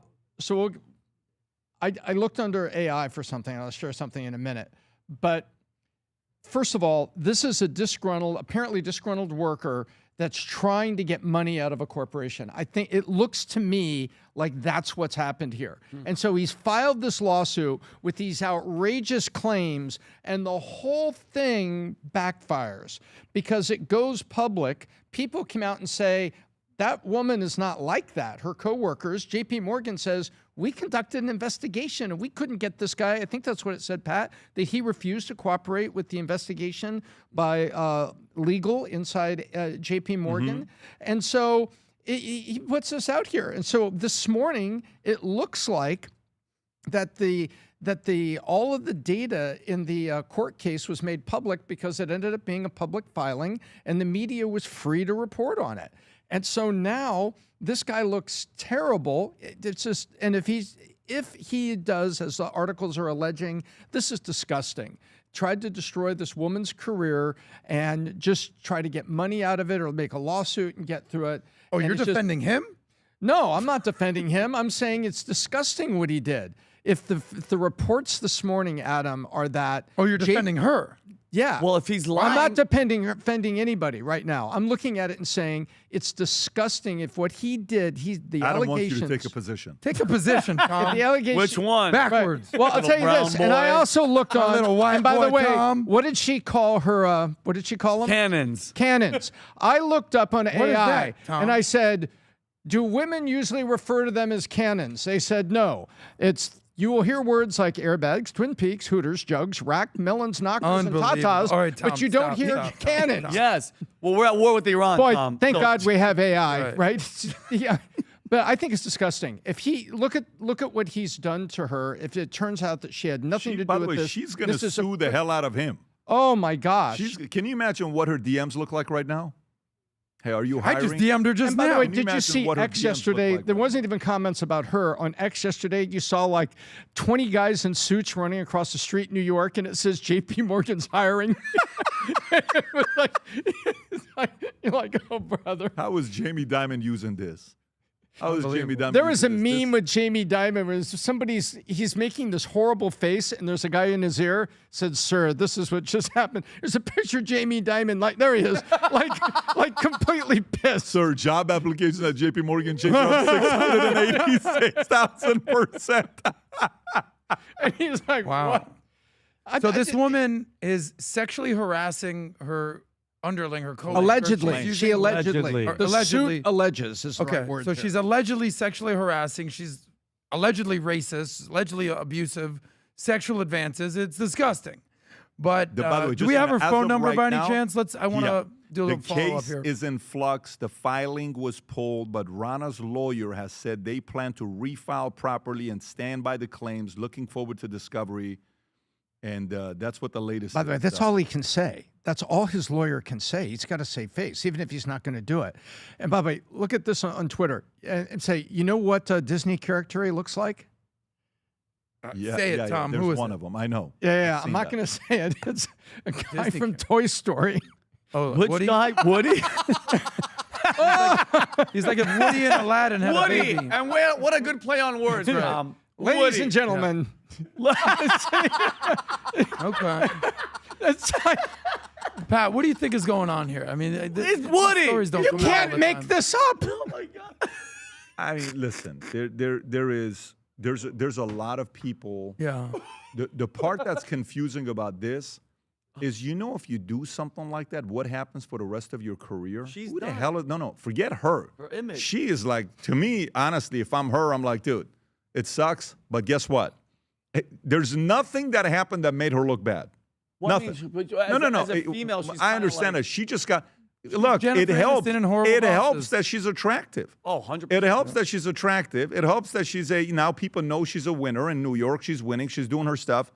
But that guy, if you did something like that and it was all fake, go ahead and apply for another company to get a job. Oh. Go ahead. It's over. Apply for another company to get a job. Who's going to trust you? You want people to give you money? You want people to trust you behind closed doors? You're done when you make claims like this. You won't get clients like us that are going to do business with you. And now, if it is, again, we don't know the whole story. No. Maybe he was drunk and he was watching Horrible Bosses and this was a fantasy. He wanted her to talk to him like that. I don't know.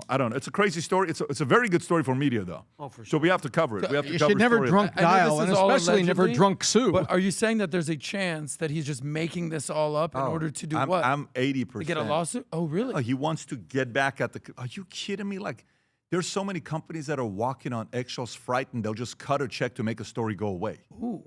They'll cut a story. They cut a check to make a story go away all the time. And that may have been what But he would have the text message. And by the way, you know what's interesting?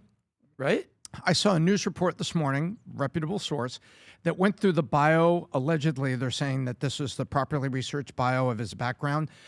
Pat, he's had like 8 jobs in 12 years. So he's a guy that stays someplace, apparently 1 or 2. And we go through interviewing like this. We have software we built to help companies go through and filter. So apparently, if that story is correct, Pat, he's like this serial job hopper. He's a journeyman.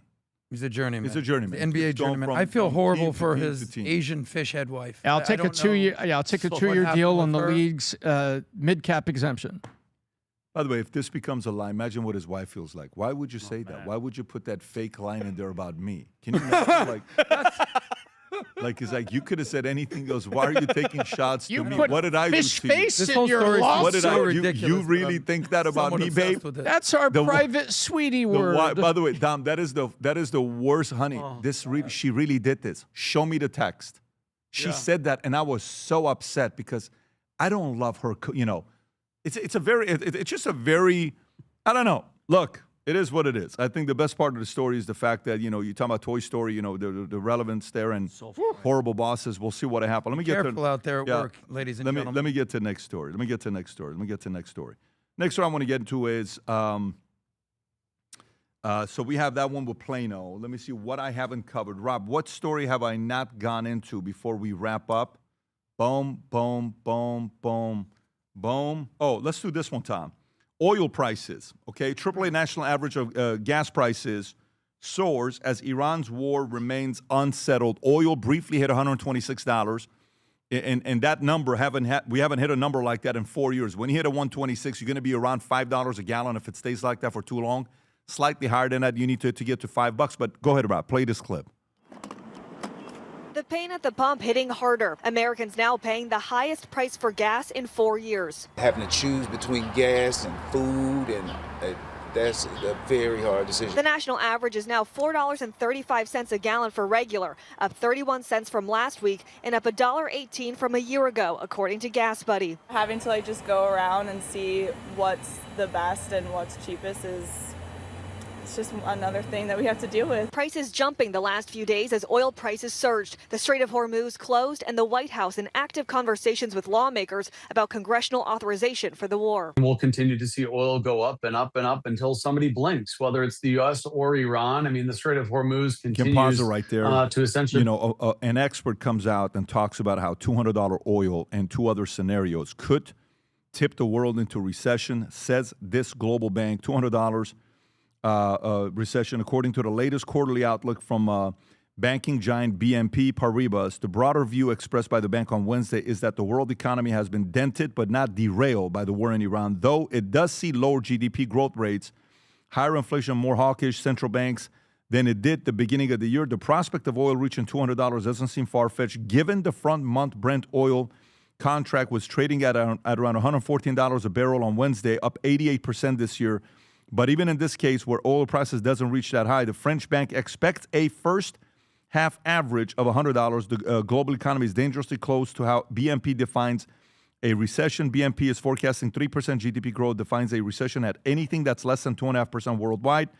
That the decade average is 3.5%. Tom, how likely is it that oil goes to $200? I don't think that's likely, and that's a headline they like to use. But what is not good is oil is still way too high. Like right now, WTI, which stands for West Texas Intermediate, if you look for oil quotes on American exchanges, that's what you'll find. It's down almost $4 today to 101. So it's almost $4 down. It's still 101.50, I think it is right now. And Brent, that's the other side of the world in Europe. Brent crude, that is 114, 116 right now still. So this is still way too high. And people hear, oh my gosh, look at the stock market doing well. Wait, you got to ignore the stock market. We're in earnings seasons. AI is doing well. A lot of things are happening. So the Dow's at 7250. Dow's at 49,700. S&P 500 at 7250. Very, very, very high. Brent's at 109 right now, by the way. This is bad. It's not whether oil gets to 120, Pat. We need oil to get down to $67, which was the 62 to 70 range it was in before the war started. We need it to get back down and get supplies in. And then, now we have a chance to get gasoline down, and it's got to happen quick. I don't see it going to 120. I see that as a headline people are banging around. But right now, we need $30 to come off of it in the U.S. to take a WTI just back down to 71. To Adam. Listen, I understand why people are a little upset that they're paying a little bit more at the pump, but I would guarantee you this.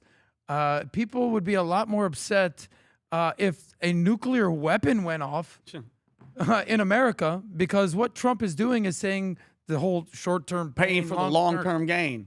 I get it. You're paying $1 extra at the pump. I get it.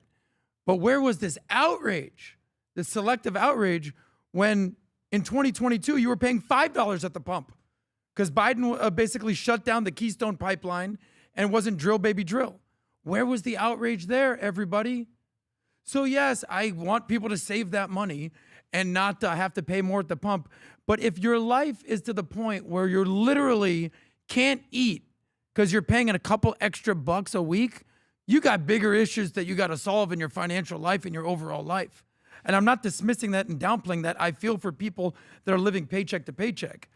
But, what goes up must comes down, and what goes down is going to go up. The prices are going to go down. It's going to take some time.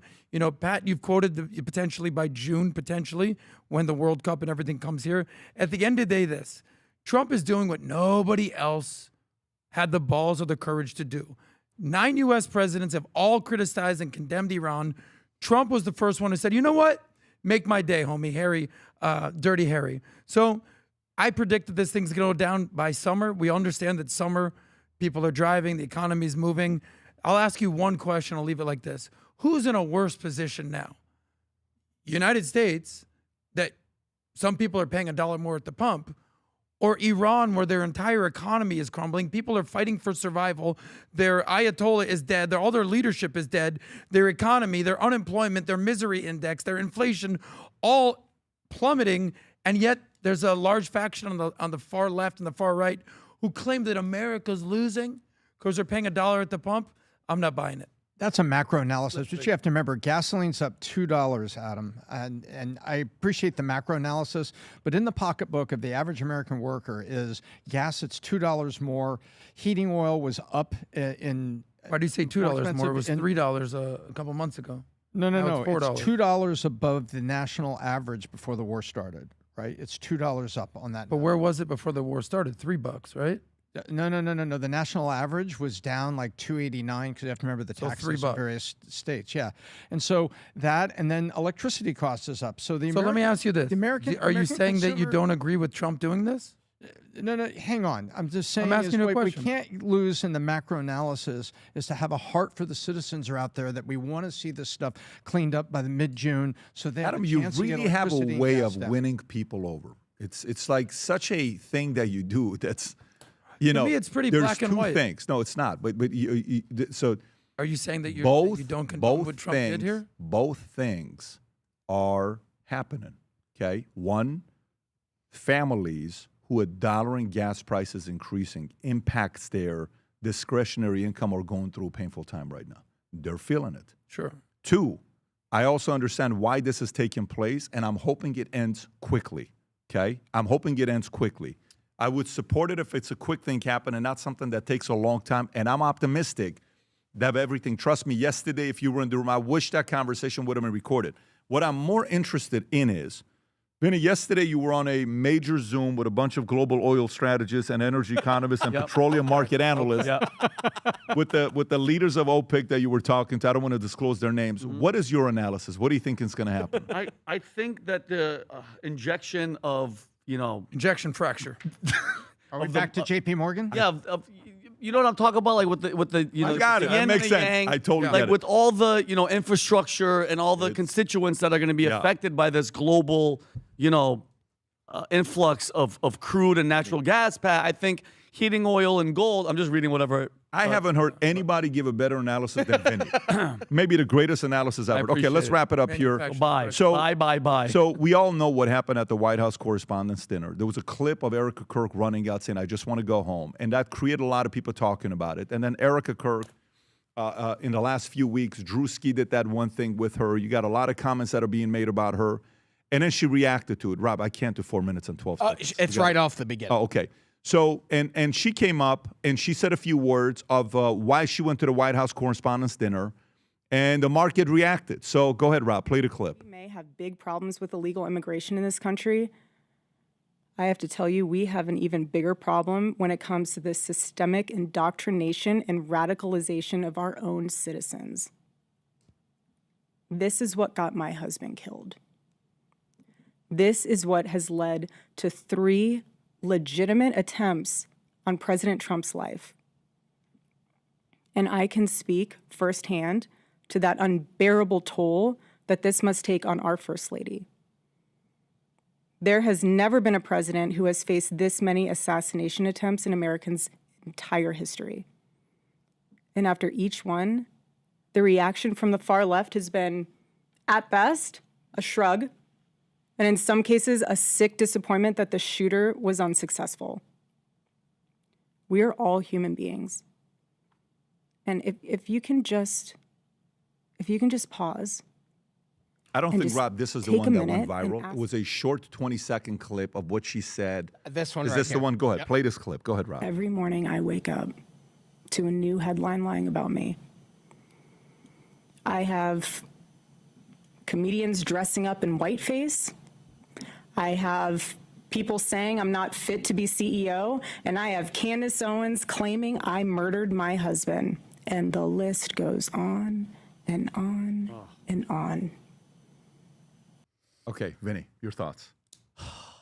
Before I even say anything, because I know where people are going to go, by the way, I prayed for this woman. I actually want her to succeed. I want nothing but the best for her and Charlie's children, number one. But she needs to step away as soon as possible. Okay, it's gone on. Step away, as in like As CEO, Pat, get out of there. You said this a while ago, but be the chair, be there. But this is like, if you're trying to replace Charlie Kirk, God rest his soul, it's impossible. You cannot do it. All right. He was the CEO of a huge international organization, of political organization, Pat. He's irreplaceable. You're not going to do it. And I'm sorry, and people are going to be butthurt. How dare you, grieving widow? Enough with that nonsense. I'm not talking about none of that. I feel for her, okay, because she thought that she could replace Charlie Kirk. You can't.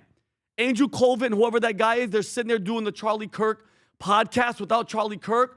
Nonsense. Rob, go to their channel. Go to the views of that podcast. Don't even go back and show Charlie's because it's in the millions. Nobody's watching it.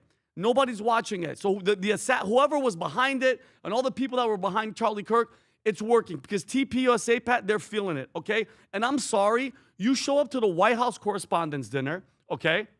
You're taking photos with people. People are going to talk about you. You're taking, you went to the VIP thing with whatever his name is. You're taking photos.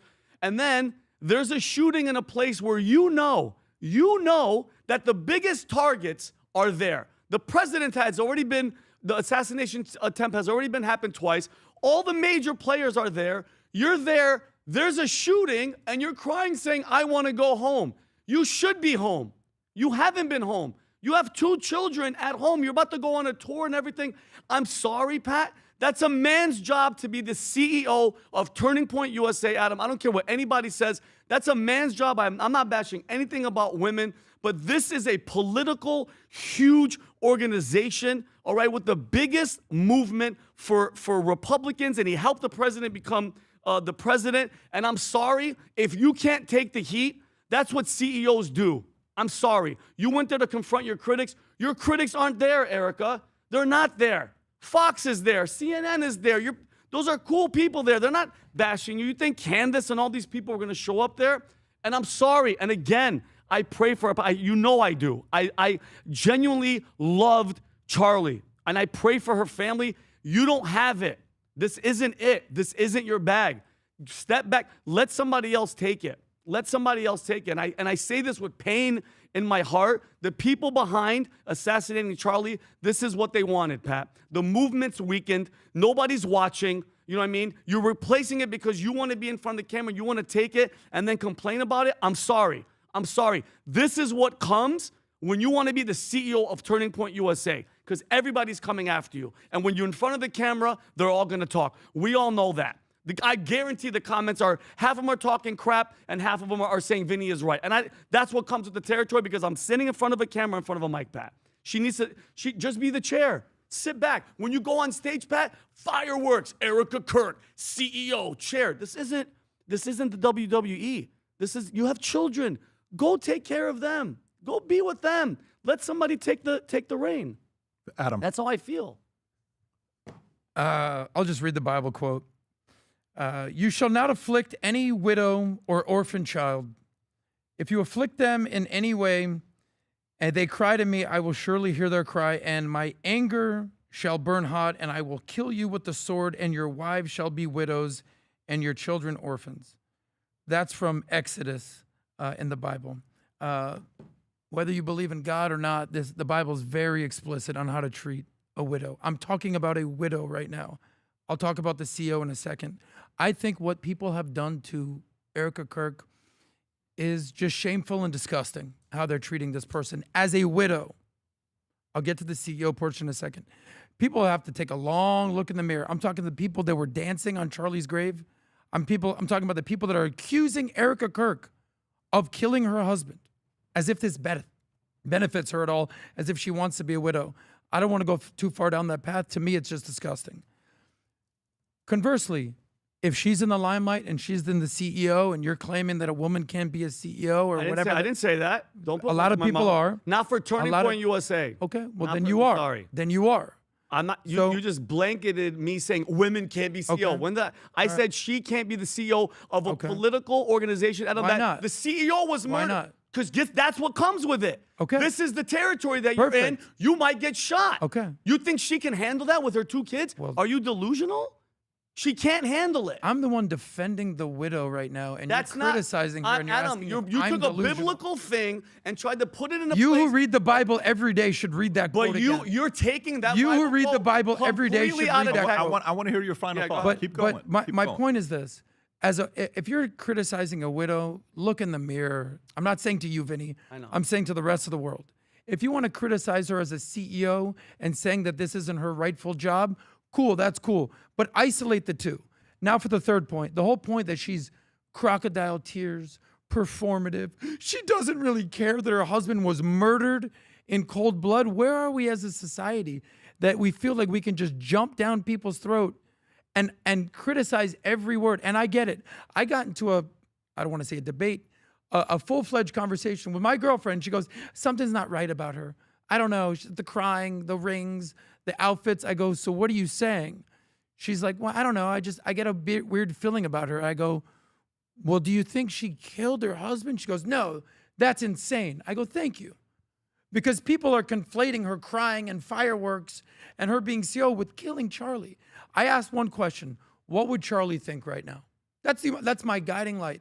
What would Charlie think? He would say, oh my God, I'm hopefully in heaven while my wife is there suffering and being criticized left and right, while her husband has been shot and assassinated. My 2 kids are orphans, and people want to criticize her constantly. I think that Charlie had a plan in place. I think that Turning Point USA had a plan in place. I think that they put her in CEO as a reason. Do I think she's the best possible CEO? I don't. But for now, she's the CEO. And she, in my opinion, is waking up every day, as tough as it is, saying, how can I fulfill what Charlie's legacy is and what he was trying to do? And it's not easy. I'm going to come back to you, Vinny. Tom, go ahead. So a couple things. This is a woman who had no time to mourn in the middle of not just the loss of her husband, but a national tragedy with all the weight and all the heaviness and all the media coverage and everything that went with that. And we weren't in the boardroom when the board, this is a nonprofit that has a board. You can go look it up. And there's like 4 highly experienced men that are on the board of this. The board made the decision. Charities have boards. And whatever was in Charlie's wishes or a transition plan, here they are. There it is. David Engelhardt, Doug DeGroat. By the way, Pat, you and I were in a Vistage group with Doug DeGroat, Mike Miller, and Tom Sodika. And so that's the board. And the board has a fiduciary responsibility to the charity license to make the choice. And they made the choice. And we weren't in there for that choice.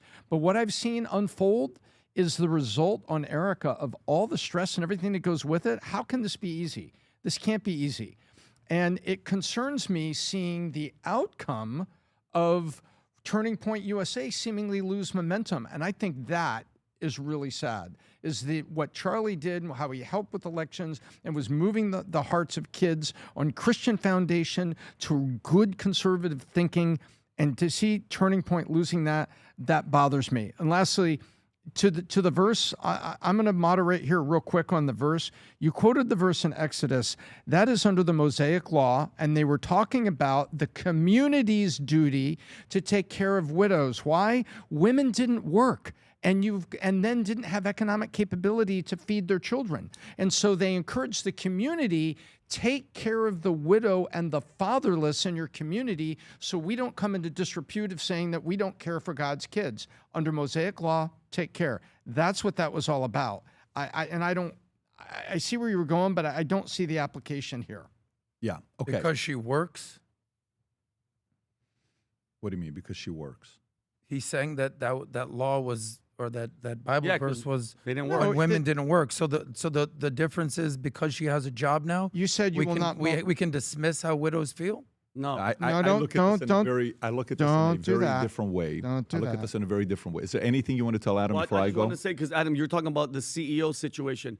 Do you realize her husband, Charlie, when he was around and when he was assassinated, security detail, ex-military, that job that he has, because she's trying to fill that role, is one of the most dangerous jobs, and that proved it right then and there. So I'm not, by the way, has nothing to do with being a widow public or no. figure No, is a Adam, dangerous job. you're taking over a days it is. political. Like, do you understand what TPUSA was? Let me just go a different direction then, okay? Because you guys got your thoughts. I'll give my thoughts, and my position doesn't change. But there's another element to it that I've never shared before. So, who do you think made the decision after Charlie was killed for her to become the CEO? The board or her? The board. I think her. I think it was the board. Okay. Most organizations have a succession plan. It's part of the chart. So, Tom, I'm part of the board. What advice do you think I give? What advice do you think I give if I'm part of the board? You've been in plenty of board meetings with me. You know what I would say? So let's do two things. Vinny says Erika chose to be the CEO. Okay? You're saying it's the board, you're saying it's the board. Okay. Can you run a poll? I'm curious what the audience think.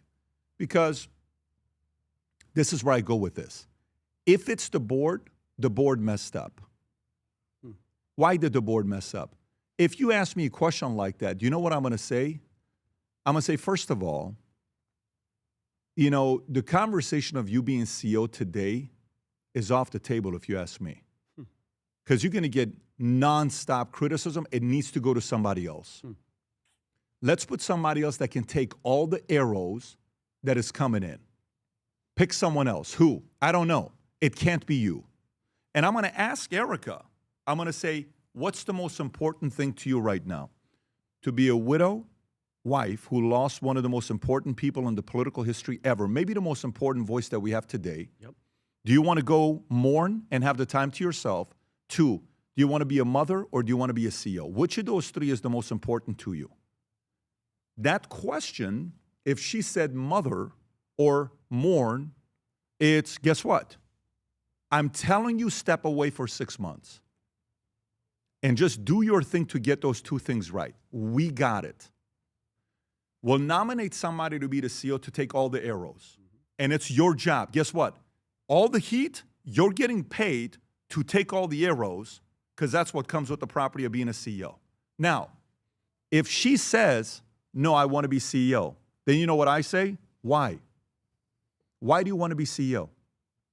What's the benefit of being CEO?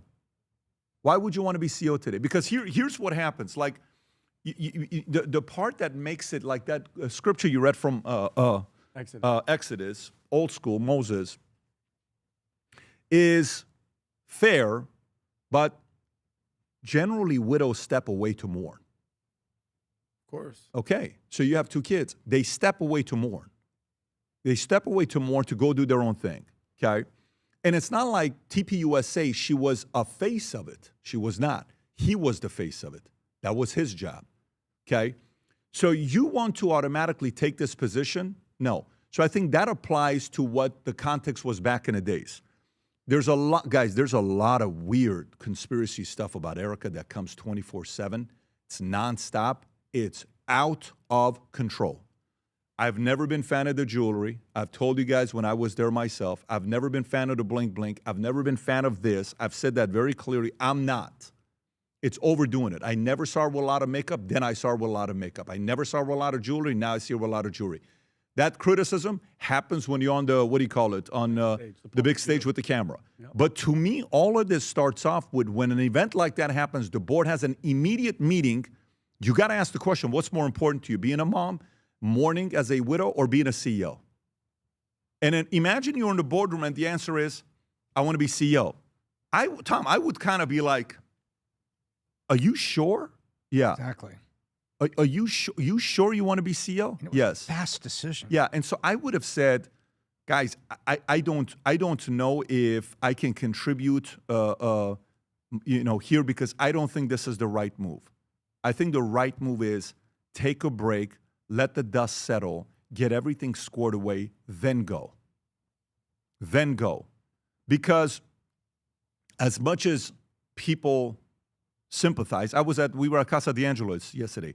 You notice I was 10 minutes. You're standing right next to me. This couple there were talking. What do you think they're talking about? You saw what they're talking about? Charlie Kirk. Oh, really? Yes. Yeah. She was talking about Charlie Kirk. The entire conversation was about Charlie Kirk. And she said, my oldest son, who's a grown man, was crying the day Charlie Kirk got killed. Now I was telling a story about where we were at. And, yeah. So I don't know. I think it goes all the way there. So you know what it is? If the story comes out, it never will. But if the story comes out from the board, that the board nominated her to be the CEO, I disagree with that decision. I think that's a bad decision. But if the story comes out that she chose to be the CEO, then guess what? You can't be upset with the criticism, because what you're telling the world is you can handle all the heat in the world and you're willing to take it. Then this is a very, very nasty world we're living in. I got a call the other day from a guy. He asked me the weirdest question. This is a very well-known guy. I won't mention his name because it was a private conversation. He is the best at what he's done the last 30 years. You know who his name is. Everyone knows who this guy is. We're going through the back and forth, and he's asking me about some of the stuff that people are calling out and this and that. And he said, does it bother you? I said, no, it doesn't bother me. He says, how do you handle it? I said, the only thing that bothers me is like one of my friends came and he says, you know how much stuff at the previous company people are saying about you? I said, you don't need to tell me. Because the 5 people that I care about their opinions, I already know what they think and I'm good. So don't worry about sharing it with me. I don't need to know. I'm at a different phase of my life. So you know they're going to come after you. You know they're going to come and target you. You know they're going to do it. This is not not everybody's a Christian. Not everybody lives by, the same rules. Social media is nasty. Just go look at the stuff that they comment. It's very, very ugly. Comedians are going to come after you. The approach is to laugh at it. The approach is to say, hey, you know what? I guess, you've made it if Drewski is doing something about you. So people move away. I guess, who had the worst situation in the last few years that changed his reputation? Tom Brady. What did they say? What did they make fun of him of? They did a roast. Trainer. It was the worst, like the stuff that happened. So you were for, a week, 2 weeks, a month, you were probably one of the most searched names in the world because everybody wanted to know where you were. And you gave your message. The world stopped. The world watched. So I don't know. For me, as much as I see all of this stuff, and let me tell you, it's not fair this, it's not fair that, I shouldn't be the CEO, I want to know what the board did. I want to go back to that board meeting. Because if all those people are board members, did you guys really recommend her to be the CEO? Did you? Why? Why put that burden on somebody like that? Why? I don't know. When Tom was in a bad situation, and by the way, I'm sure they're good people. If we were part of the same Vistage, I'm trying to remember him. I don't remember. This was probably in Northridge, California, when we were a part of that. But a long time ago. Yeah, it was a long time ago, 20 years ago, 15 years ago. But to me, the board has to make the decisions that are not about pleasing somebody. It's what's best for the organization at that time. And by the way, I'm just giving my thoughts. I'm not giving you said something that's very similar to what Whitlock said. A lot of the points you hit are the points that Whitlock hit. And I saw that, and I thought he was being fair on what he said. And I watch a lot of this stuff the last 24 hours because I'm trying to see what people are saying. Did he say that she shouldn't be? Yeah, he said you should step down. Yeah, he said, yeah, that part you didn't agree with the woman part. No, but that's what he said. All right. But to me, Vinny, where I'm at, is that board meeting. If there's anything I want to know, I don't want to see text exchanges, email exchanges. I don't want to know anything. I want to know what happened in that board meeting and what was advised. What? And then everything goes from there. If she wanted this job, you got to take all the criticism that's coming. If they told you to do it, why would you recommend a widow to be a CEO right after her husband got killed? Why? So that's my criticism. Mm-hmm. All the other stuff, the jewelry stuff, yeah, it's not my stuff, but everybody's different. Vinny likes these, what do you call type of watches? What do you call that? A transformer type of watch, right? Watch. Adam doesn't drive cars. It's better for society. But he likes speaking Spanish to the Uber driver. Right? Car bad. Tom has his own things that he does. Everybody is different. For women. But you cannot expect to be the position that you're in without getting unfair level of scrutiny. And you have to ask yourself when you're privately by yourself, how much of it did I attract? How much of it could have been avoided? And that's a tough conversation to have. But long term, by the way, if all of a sudden, because it's this event, the tour is then canceled, what does it say? Who do you think chose to become the CEO? 53% are saying Erika Kirk. Well, how does that work? If they all have a say, they're board members. If she's like, I'm not saying that she did this. If she's like, I want to be the CEO. Okay, let me ask you. Say she said she wants to be the CEO. You're a board member. What do you say? You can actually give good advice and not being afraid of giving the, what do you call it, the controversial advice. Mm-hmm. What would you really say if she said she wants to be? Give her advice as a sister. Well, number one, how quickly did they make this? Quickly, very quickly. Right? Fast. 7 days. Okay. 7 days. Obviously, everyone was still in shock. It's a week later. I think the number one question they would ask is, are you really ready for this? Are you really ready? What? No, forget about what they said. What would you say? If I was a board member? She says, I want to be the CEO. If she came and said that? Yeah. I would gently grill her. Well, why do you want to be the CEO? Do you think you're Is equipped that for this? is that not a natural state to question that? Of course, you have to. So to me, a part of this, Adam, is on two people, her or the board, nobody else. Well, nobody else. So it doesn't go anywhere. And I don't want to go deeper into this because I know people are going to call me and say, I can't believe you're doing this, you're doing that. Well, you we're know, already in it. Yeah. I mean, and you've said your position. Nothing that you said today was different, but we're kind of Monday morning quarterback. Where do you think it goes from here? Because she is the CEO, whether the board or her. Oh, no, where it goes from here. Where do you think it goes from here? It's not about where you go from here. You put yourself in this situation. Man up.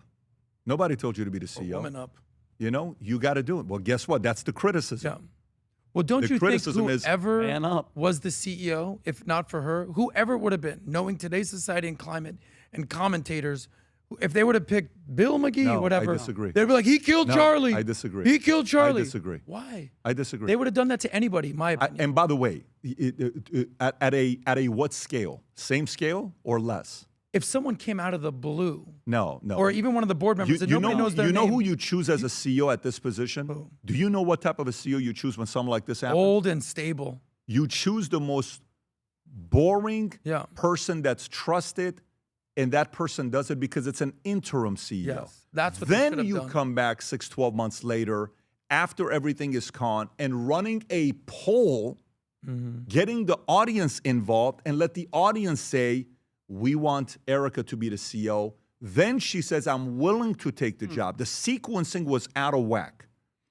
So again, I've always, Charlie always had an offer where he could always call me, and he would call, and we would have, many different types of conversations, and I enjoyed every one of them. So to me, it's actually binary. You chose to be the CEO, lots of pressure comes with that. The board said, you better be the CEO, and then the board screwed up. It's that simple. When you say binary, meaning if you're going to take the job, be ready for the criticism. You don't have a It's choice. Going to get By up. the way, you know why I would say don't not take, an if. You know why I would say don't take the job as a CEO? Do you know why I would say don't take the job as a CEO? What's up? Because of the widow component? No, Yeah. not at all. Not at all. Never, ever, ever to put the pressure of being the shadow of a person that is a one of one. You never put the pressure of replacing the shadow is so massive. That's your husband. That is not a fair competition. You're not going to replace him. You're not going to be able to do what he does. There is no winning for you. I don't think she's trying to replace him. I think she's But trying to they have fulfill to. him, But what they his have no. But they have legacy to. is. But they have to think that way. They have to think that way. And to say that the shadow is there, and then the board made the decision. Okay, well, I don't know. To me, it's problematic, and it starts from there. So either the onus goes on the board or the onus goes on her. And that part of the criticism, dude, if something happened to and I don't want to compare, but if something happens and you raise your hand for the job, you know what this means? What do you think this means? I'm ready. I'm ready. Let's go. No, what else does this mean? What else does it? You're losing the right to what?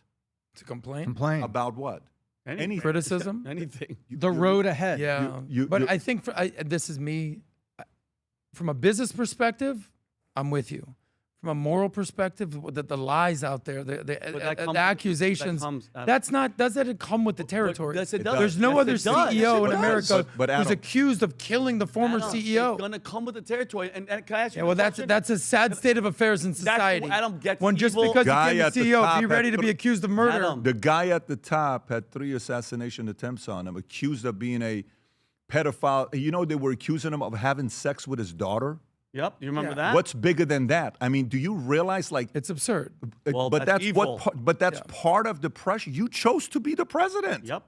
Don't feel, I'm not going to sympathize for you. I hear you. And You he asked- chose this job. And he asked one question, What? and I want you to answer it. You said, because you were like, oh, everybody's going after. If Charlie right now would look down at him and say something to her, what do you think Charlie would say? You think Charlie Kirk would say, take my, what do you think he would say? What would Charlie say? I think Hold he on. would have his wife's back. No, and hold on. Understand the challenges that she's dealing So what would he say to her in regard to this situation before she's CEO? What does he something say? tells me that she and him, she's praying to him nonstop. And something, I think we forget one thing. This woman did just come out of the blue. Forget about the CEO for a second. This was this man's wife. I understand that. They had kids together. You know, you always talk about the last person you hear. Do you know the conversations they had as he was building this company? I don't look. So what I would get you say it. to her? What do you think Charlie would say?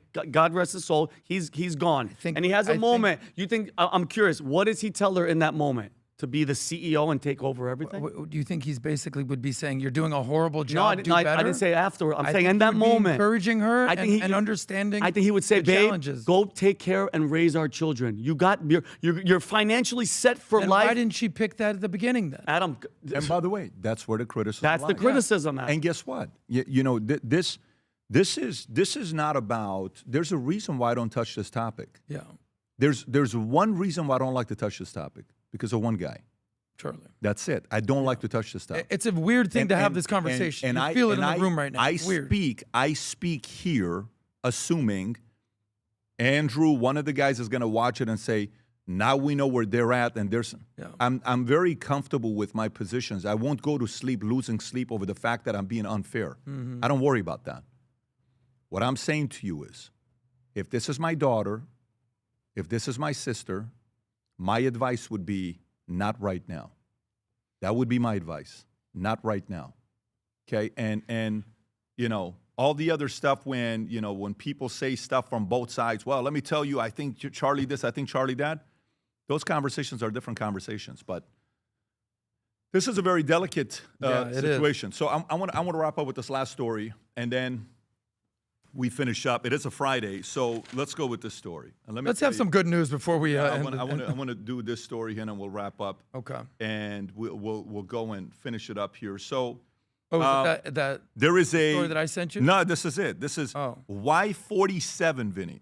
Wow. This is hilarious. Is the age you hit peak happiness according to science. Rob, can you please pull this up? Okay. According to this article, you know what it means? What? Yesterday was the last day you peaked. I was happy. Because today, the great Vincent Oshana turns 48 years old today. I'm not happy anymore. You're done. I'm not happy anymore. Pack it in, buddy. Come on in, guys. Come on in. I'm depressed now, Pat. The one and only Vincent Oshana turns 48. Bring the cake, the balloons, so we can start singing. Oh, no. And your brother's bringing my brother here. My younger brother, Vic, is here. On three. 1, 2, 3. Happy birthday to you. Happy birthday to you. Vincenzo. Happy birthday, dear Vinny. We love you. Happy birthday to you. Happy birthday, Vinny. Oh, man. Bingo. Wow. Vincent Pat, Oshana. Thank you guys. As everybody knows, he knows, I know you know, I tell people all the time, I'm not a birthday guy. My birthday, I call my mother, Pat, because it's my mom's day. My mom did everything. I'm here right now because of my mom. I love your mom. Her. Sweet Lana, we love you. So I don't take any credit. I'm just here. But I want to say I am so blessed, so lucky that God put you in my life. I'm here. I'm the best version of me I've ever been. I'm surrounded. My brother's here who I freaking adore. I have the best family. I have the best friends. I have the best groups. Everybody here, everybody at Valuetainment, and everybody at home. I appreciate you guys, and I love you guys with all of my heart. God bless everybody. And this is, this is one of those moments, Pat. It's not about me. It's about my mom. You're 47 today? I'm 48, Adam. I was happy last night. So shut up. But I love you guys. Thank you guys so much. Vinny. Thank you.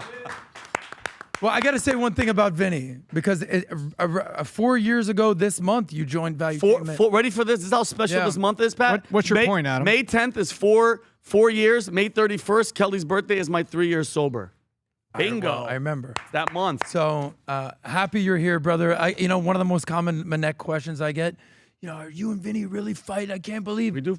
We fight like this. We fight like brothers. Yeah, I love And then right after this, we'll go have lunch. 100%. This guy will make me lunch sometimes. Yep. I love you. I'm so glad you're here. Thank you. And future looks bright. I'm going to say this to you, Vinny. I've had interactions with a lot of people in my life, and I've met a lot of cool people in my life.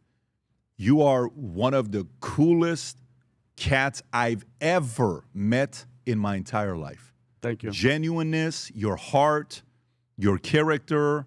My kids love you. Our family loves you. My dad loves you. You're one of a kind, man, and I'm so glad that DM started on Instagram and it led to this cake I had from your mom this morning that your brother brought in, and him being here and seeing you going from there to the example you're setting to people around today. My boys look up to you. My sons look up to you, and when they see Uncle Vinny, they're the happiest when he's around them. Brooklyn can't wait to wish you a happy birthday. Can't wait.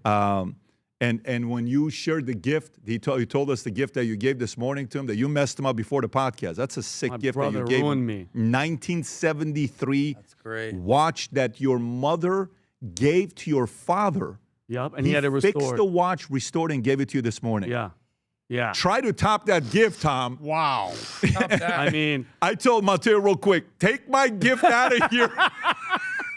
Pat, like, I'm about to, like, he gives it to me right there, like, and I'm like, I'm about to get emotional. I'm like, I gotta go in front of the camera right now. But Pat, I love you. Thank you. Love you too. Thank you so much. When I'm not there, because they're all in California, which we always talk about, this is my family. When I'm at your house, when I'm all around them, and we're eating dinners, and Dylan's sitting on me here, Tico's over here, Sen and all of them are running around. It's like my family away from my family, and I love you and I appreciate you. Well, God willing, one day everybody will move here. He'll get his act together and he'll move to Florida. Then we got to get mom, we got to get sister, all of we got to get everybody. Everybody's gotta be Floridians. Everybody. We're going to start growing the Syrian community in South Florida. Fort Please. Lauderdale. Please. All right, for everybody watching, guys, do me a favor. Go connect the guy. Wish him a happy birthday. Send him some love. And can I say one thing, Pat? Yeah, of course. Valuetainment Comedy. Rob, can you put that link on? We're at 990,000. Stop. All we need, Rob, away. Road to a million. We are less than 10,000 away from 1 million. Everybody guys, sub that's DT Comedy. That's my gift. Go to Valuetainment Comedy gift. and Let's go. and sub it, and let's do it. And I love you, Pat. Let's you go. too. By Love Monday, you we too. want 1 million on Vinny's 1 million. Yeah. Happy birthday, gang. Have a great weekend. God bless. We'll do it again on Monday. Bye-bye, bye-bye. Happy birthday.